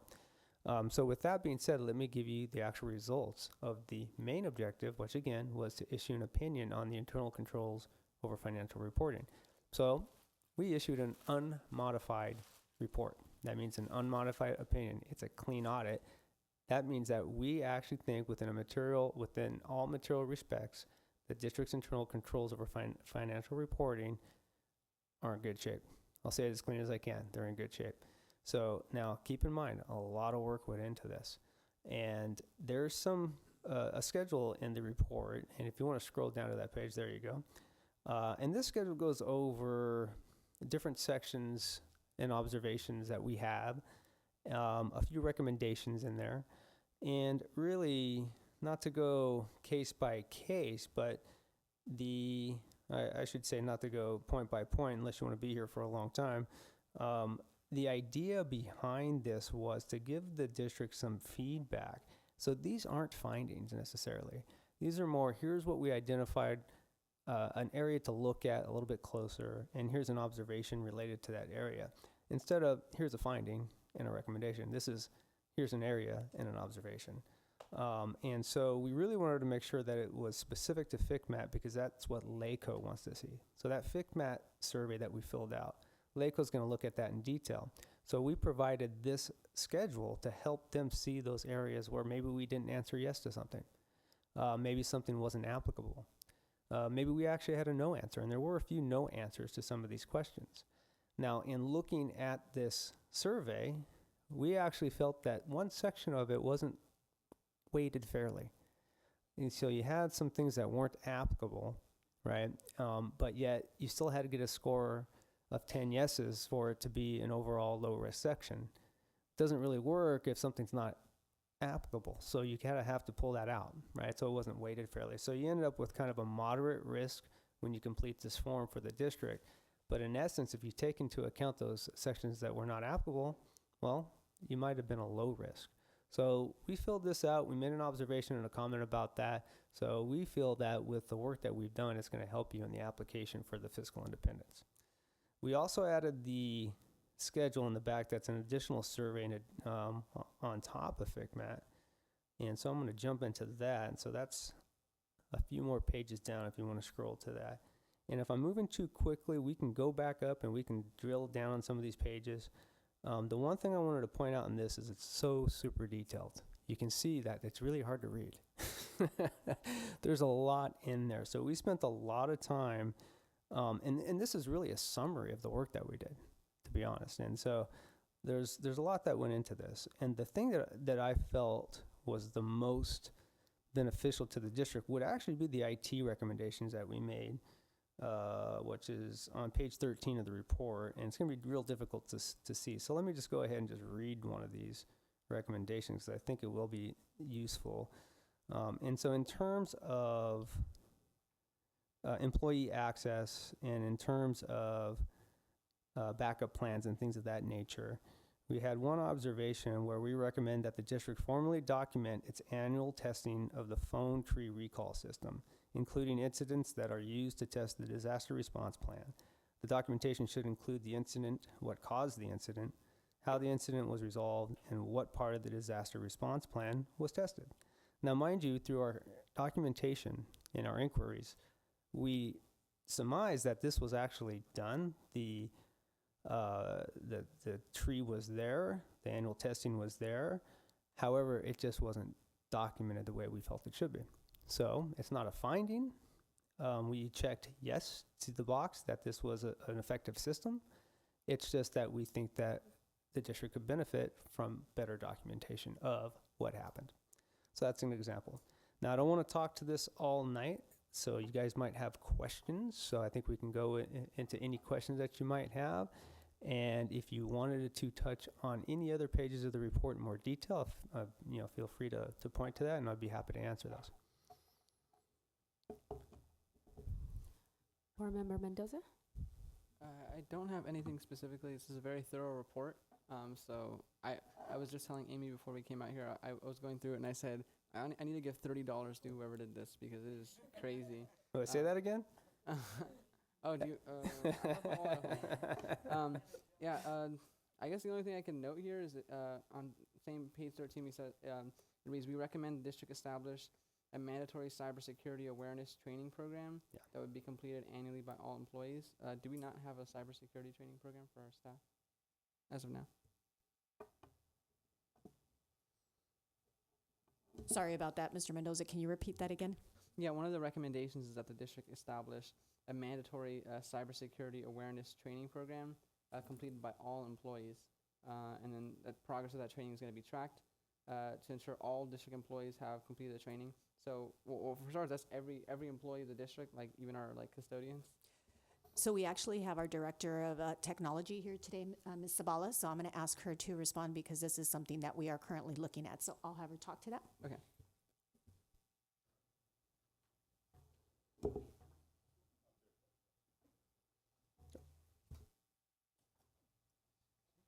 Good evening, board members. So cybersecurity is something we've been looking at for a little while, and I've been investigating some programs. Next year, we will be implementing a program through Chubb Security.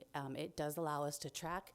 I'm still looking at other programs because I want something that's going to allow us to pull reports in a format that is easy for us to say, okay, this school site, this teacher, these staff members haven't done it. Chubb Security, and that is through our insurance policy. So their system, it allows you to pull reports, but we have to do a little bit more manual work to it. So that's why we will be implementing that next year. But for the following year, I'll be investigating something else that will allow us to pull reports that do a little bit more and give us a little bit more information. So if we haven't had that program before in the past, do we have any idea how expensive it would be to train every employee in the district? I'm still investigating that. So Okay. I'm looking at programs. I'm trying to find something that I think is going to really suit our needs. And then we'll look at the financial impact. And like Mrs. Sabala said, that it's actually part of our insurance policy. So just like we have other trainings that we have to have our employees, like mandated reported training that comes through our insurance, these are things that they offer because they know that that will help to mitigate the potential of any additional liability. So that's how we get some of these. Okay, that's actually something I learned today, so thank you. Yes. Is that Thank you. Okay. Thank you, Board Member Mendoza. Member Armstrong? Yes, I do have a question. I looked on here, we were recently audited, and so you reviewed the 2021 Auditor of the State of California report? Yep. Did you enjoy the title of that report? I'm just going to ask my question. So in reviewing the audit, I did notice that as part of the observations, you did review the state California report and the district's responses to the state auditors, right? Because we had to respond to that. Correct. By the way, that was a welcome time. I wanted that audit so bad because things were not good at the time. But so did you read our responses, the recommendations, right? That's correct. Okay. So what were your thoughts? Well, I started with the title of the report. And I thought, well, I've never seen a report titled this way before. And I've seen probably thousands of reports. However, my ultimate concern was with the work that I was doing that the district responded appropriately, and I felt that they did. And so that was my goal, was to look at, okay, well, what were the findings? And then also, we actually looked at the budget and we went, does the budget make sense? Does the budget methodology make sense? Why does the state not think that money's being spent the way it should be? And so that made us think, okay, well, how's the budget process? And then we did some detail work, tying to the budget, making sure it tied to the audit report, things of that nature. And then looking at first interim, second interim, and making sure there wasn't a third interim. And then from that led to additional questions. We had a meeting with your management team, went over methodologies, felt real comfortable with the questions and how they were felt really comfortable with the answers to our questions. And so ultimately, we feel that the issues that you had and that were reported should not happen, at least within the current management team again. So that's where we're at right now from an audit standpoint. So I feel like that risk has been alleviated. But you never know what might happen in the future. Things change. But again, the report had a purpose. It can be a useful tool. And so while I might joke around about the title of it and some of the things that I read, those types of audits can bear good fruit and recommendations. So did you see anything within that report that would alert fraud or Well, I issues couldn't tell with you that. internal controls? Yeah, I couldn't tell you that because, What well, about the internal second part I could tell you. The second part, the internal controls, but the fraud part, not necessarily. I would, I didn't see anything in there that would make me feel like the work we were doing, we had a fraud risk related to that. So keep in mind, my period's very specific and a very specific objective, right? And so when I looked at that, we're assessing risk. We didn't see anything that would make us think we need to look somewhere else because there might be fraud. So that answers that question. And it didn't change our audit plan related to the work we were doing to be able to issue an opinion on internal controls over financial reporting. So there's that second question. The other part of it I'll answer, a third one for you, is that what it did do is it helped us check a box on the FCMAT list, which is looking at those compliance, the reports, the findings, and the compliance, and making sure the district followed up on those. And so that checked that box. All right, thank you so much. I just want to make a comment. I was somewhere yesterday, never met this person before in my life, but they knew who I was, and they came up to me, and I tell you, they brought up that audit from 2021, and I'm like, what you hear out there is just, in a sense, is a lot of times is opinions or, and so you don't have the information. But this person was just like, and I'm like, you don't have all the information. Yep. Perception. Yep. So thank you very much. You're welcome. Board Member Stewart? I have no questions. Thank you. Board Member Critchfield? Just real quick, first of all, thank you for all the work you did. Appreciate it. Absolutely. So just I know you already mentioned it, but so there's nothing in this audit you think would stop us or from becoming fiscally independent? You feel that this will support our fiscal independence? I think so, yeah. I think it's the fact that we're able to actually issue an opinion on the internal controls over financial reporting without modifications, it should be a big boost towards getting that fiscal independence. Awesome. Yeah. Thank you for your work. And I have no questions. Can I make one last comment? Yes. Are you going to college? Yes. Accounting major. Thank you very much. That is scary. Thank you, Mr. Chavan. And again, I just wanted to add that this was an audit that was required as part of our settlement, and that FCMAT report that he asked, we had to collaborate with LACO in regards to the scope of work, and this was per their request in terms of completing this audit. Thank you so much. So we'll take roll call now. Board Member Mendoza? Aye. Ms. Armstrong? Aye. Ms. Stewart? Aye. Mr. Critchfield? Aye. Mrs. Garza? Aye. Now, the next item pulled for separate consideration is agenda item 9.3.5.4. Is there a motion? So moved. Second.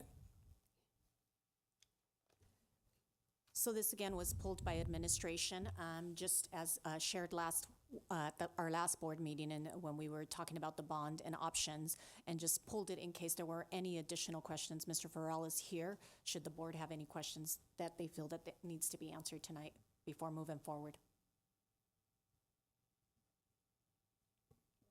Board Member Mendoza?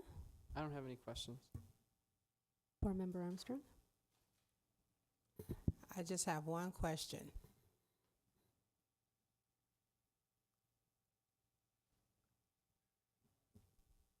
No, it's really, just one little simple question.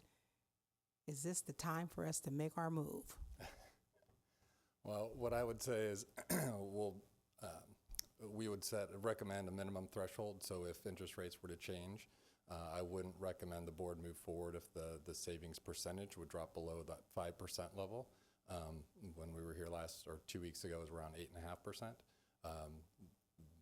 Timing-wise, we won't be able to lock in interest rates until July, so we will keep in very close contact with staff.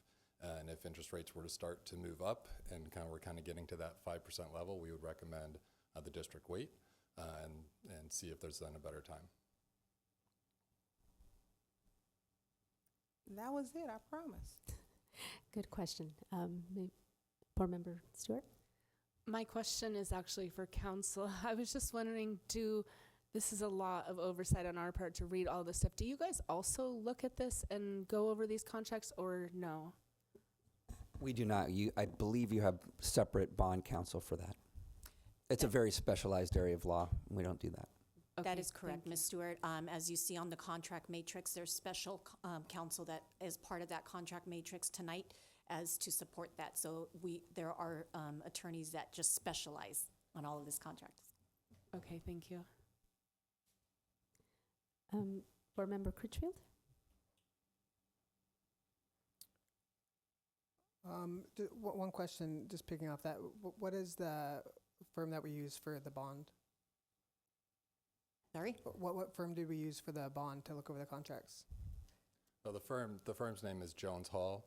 Okay. They were the firm that also was bond counsel for Measure BB. Okay, great. Thank you. You're welcome. And I have no questions. Roll call, please. Board Member Mendoza? Aye. Ms. Armstrong? Aye. Ms. Stewart? Aye. Mr. Critchfield? Aye. Mrs. Garza? Aye. Thank you. Informational items. Does the board have any questions regarding the informational items this evening? Okay, hearing none. Dr. Dradi, do you have any communications this evening?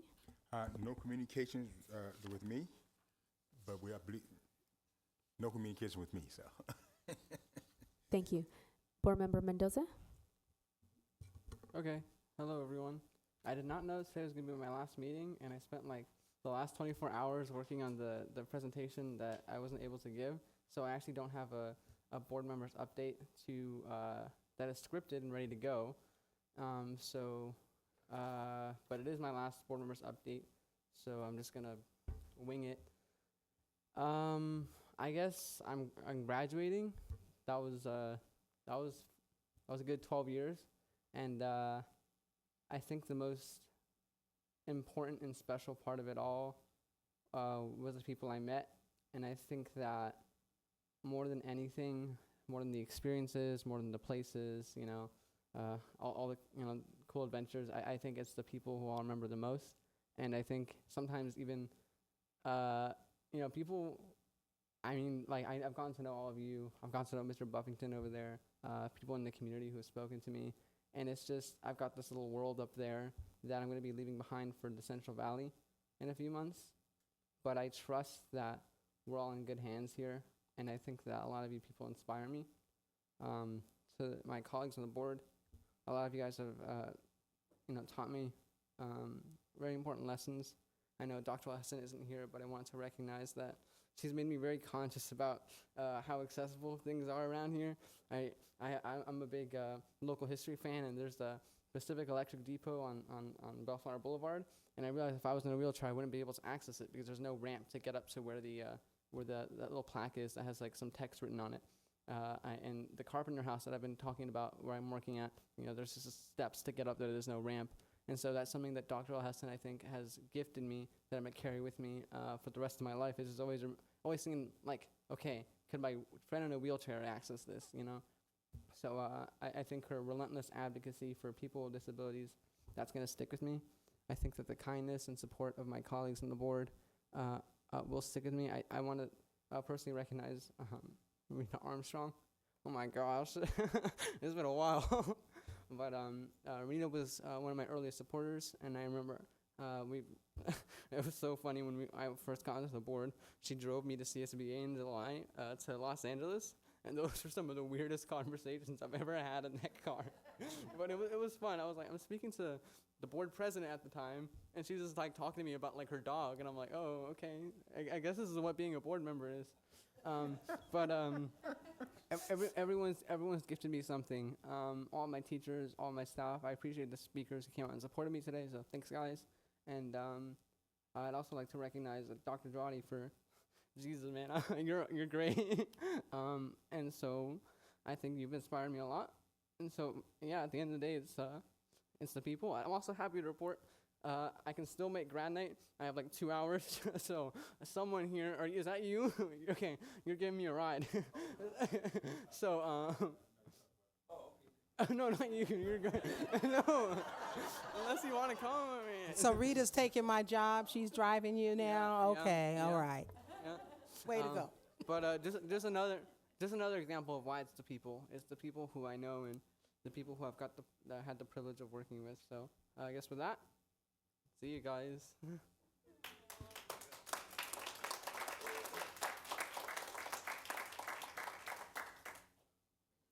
Board Member Armstrong? Thank you, thank you. Well, I'm gonna just start off with, I'll start off with my stuff and then I'll have to go back to my Christopher. So I mentioned earlier during the board meeting that I participated in that parent training where it was a maximum of 6 parents, I think it was. So, I just keep it coming because our parents they will catch on, and just keep sending those notices so that we can get that information. The training was actually very good. I don't remember the name because I don't have it in front of me, but these people are quality people that's giving us good information, and the only way to find out is if you participate. So I'll make sure I log on from now on because I'll evaluate them. I'll come back and tell you guys whether it was a good session or not, to keep it going. But it was on mental health and social media. And so social media usage and the mental health, how it came together, how it comes together. And I did go, you guys know I'm an early childhood special education teacher, so I do work with CTA, and it's going to be a busy month for us. We're getting ready to go to the representative assembly, so we'll be in Orlando in July, won't we, Linda? Oh, boy. So I'm looking forward to that, to see what issues that we're going to be tackling. I also completed my water education, and I graduated. So I have my well pen, and I have my well bottle, and I tell you, they say, give us an example of, one word. And I said, one word about the program. Myra, are you listening? I said, pleasantly intense. So, honestly, you're gonna love every minute of it. Okay. So anyway, I got my certificate from the legislator. It's for my commitment and dedication. This is really just the beginning of learning about California's water system and how it's all integrated within the 7 states. I noticed now that I'm into it. I notice the news. When water, people talk about water a lot. We just don't pay attention. So you're going to find that out too, Myra. So, and my Chris. Chris, I don't remember the conversation about the dogs, but I do talk about my dogs a lot, so I don't doubt you. But I tell you, at that CSBA, I was so proud. I had to tell him, I say, look, just tell me to back off if I'm acting like a doting mother, because I am that mother. But I was so proud. I'm like, yeah, he belongs to me. Everybody. He got so many. Didn't you get a whole bunch of phone numbers and contact? People were so impressed. And I was like, yeah, that's a Bellflower kid. So because he knows how to think. And the other guy that just left for the accountant, he's not the first one that's tried to recruit him. They always want to come get him. But Chris, you go ahead and you figure out what you want to do for your life. And look, he's going to Merced. And I'm like, I got a nephew in Merced, so you're still not getting rid of me. I actually went and picked him up from his dorm. So anyway, I wish you nothing but the best. Stay true to yourself, no matter what, and you won't go wrong. Okay? All right then. Congratulations on your graduation in a few more days, okay? All right then. All right. That's it. Board Member Stewart? I didn't have much of a board report this week as well. I've still been dealing with some family issues. Those are getting a lot better though, thank goodness.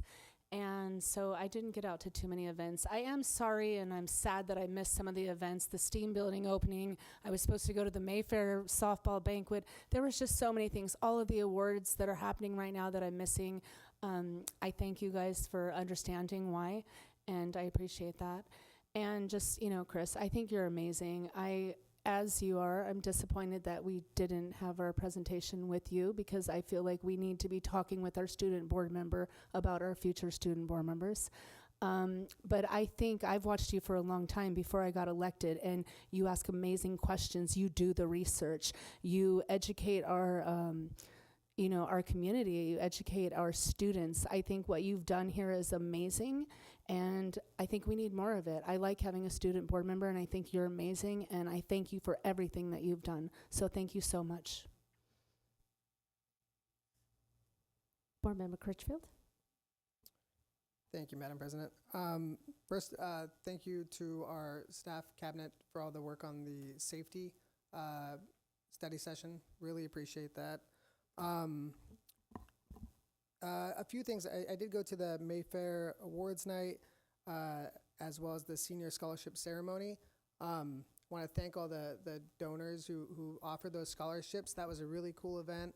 And the cool thing about when you're just graduating high school, even a smaller scholarship's a lot of money when you're about to be on your own, because that whole life thing's pretty expensive. So that was really cool, and I hope we can do more of that and find ways to accept donations for scholarships for our students in a more streamlined way, and that's something I hope that we as a district can move towards. I also attended the LACO Budget Perspective Workshop. That was really informative. I'm glad I went. Definitely a lot of info. And the STEAM building ribbon cutting. And I know it took a lot of people to make happen, so thank you, you, Dan, and your entire team, and everybody that made that happen. Let me see, I wrote notes here. I also want to sincerely thank our predecessors who made that happen back then. One thing, when I was sitting at the STEAM building ceremony, it really made me think about how some of the decisions we make today, a lot of them, we're not seeing the results in real time, and it may take some time, but that doesn't diminish those efforts and the work that we put in at all. So just want to say thank you to the board members who voted on that, which would be Board Member Jerry Cleveland, Debbie Quadros, Laura Sanchez Ramirez, Paula Hauser, and Dr. Al Hessen. I really do appreciate their work, even though it happened, how many years ago? 10? Okay. So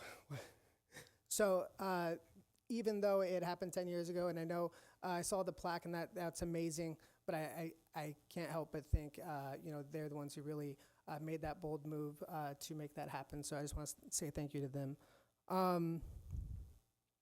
So one thing I will note is, I know our next board meeting is on June 8th, and that is the LBCC commencement, and that is the full-time job, and I do got to keep the lights on, so I'm going to be rushing over here as fast as I can.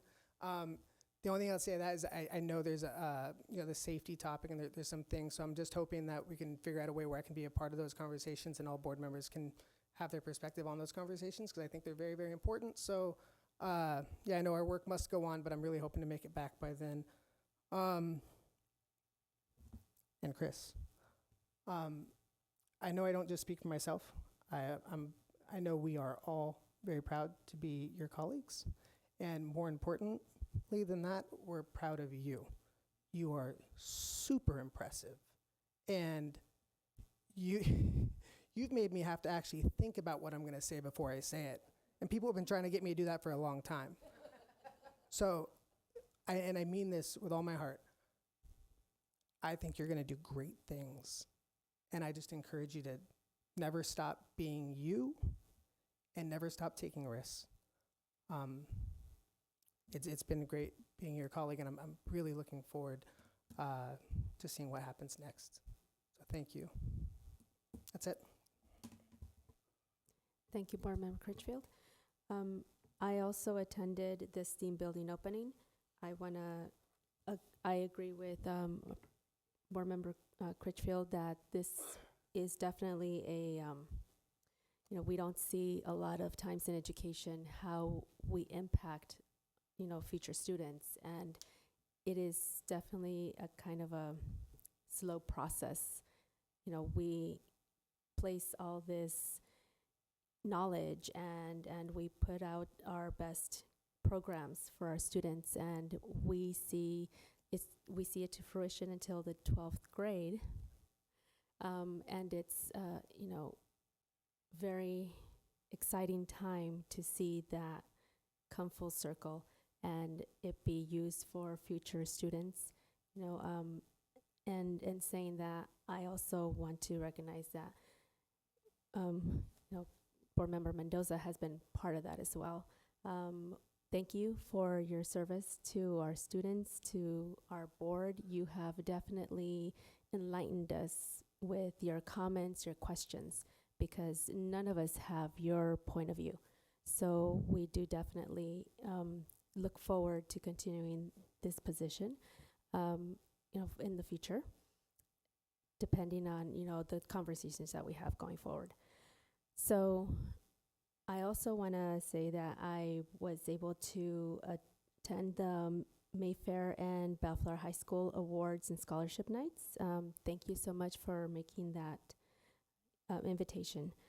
And very proud of all our students. They worked so hard, especially to be able to put those classes in order every single year for a total of 4 years. It takes a lot of juggling, a lot of weighing in with their counselors, constantly being on top of their studies. Thank you, teachers, as well, because you help our students get to the end of their educational careers after those 4 years being with you. So all around, I think that at this time, it is a moment of celebration for all of us. Teachers, parents, students, even us as board members, because we know that the policies that we make here directly impact our students' success. So thank you for that. And I'm also looking forward to having a special night for elected officials in our area, where we will be able to have them come on to our STEAM building and have that special walkthrough in the near future. Thank you very much. And at this moment, if staff doesn't have anything else that they would like to add. Today we included the PTA president, PTA council president, yes, to do quick communications as well. Hi, good evening, President Garza, board members, Superintendent Dr. Drati, and staff. I am Rita Rivera. I'm the current Bellflower Council PTA president, and I'm excited to be able to share some updates on the work that PTA has been doing this past year. We are California's largest advocacy group, working positively to impact the lives of all children and families, and we have a little video presentation of what's been happening this past year.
as you can see, our PTA units logged over 24,617 volunteer hours. We consist of 10 elementary units and 2 middle and high school units. The slideshow presentation provided some of the programs that we have done this past year, such as National Drug-Free Ribbon Week, Reflections Art Program, membership foam parties, fun pizza parties, and popsicle parties. We had family reading nights, afternoon story time, lunchtime with families, family dances, movie nights. We provided buses for educational field trips to museums, aquariums, zoos. We held assemblies for bully prevention, fun things like reptile and bird shows. We also held a math games day.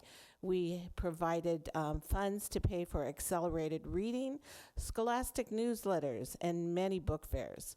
We also collected backpacks for Caring Connections and put together care packages for Little House. We held toy drives for the community. We honored our veterans for Veterans Day. And the community also honored our volunteers through Honorary Service Award celebration. We hosted many family fun nights. We provided scholarships both at the unit level and the council level for many graduating seniors. We attended workshops, conferences, California State PTA Convention to educate our PTA on our policies. What a great year we have had, and we are already excited and ready to be planning for the 2023-24 school year. And just a reminder to please support our PTA and join again beginning July 1st. Thank you for allowing me to do a presentation.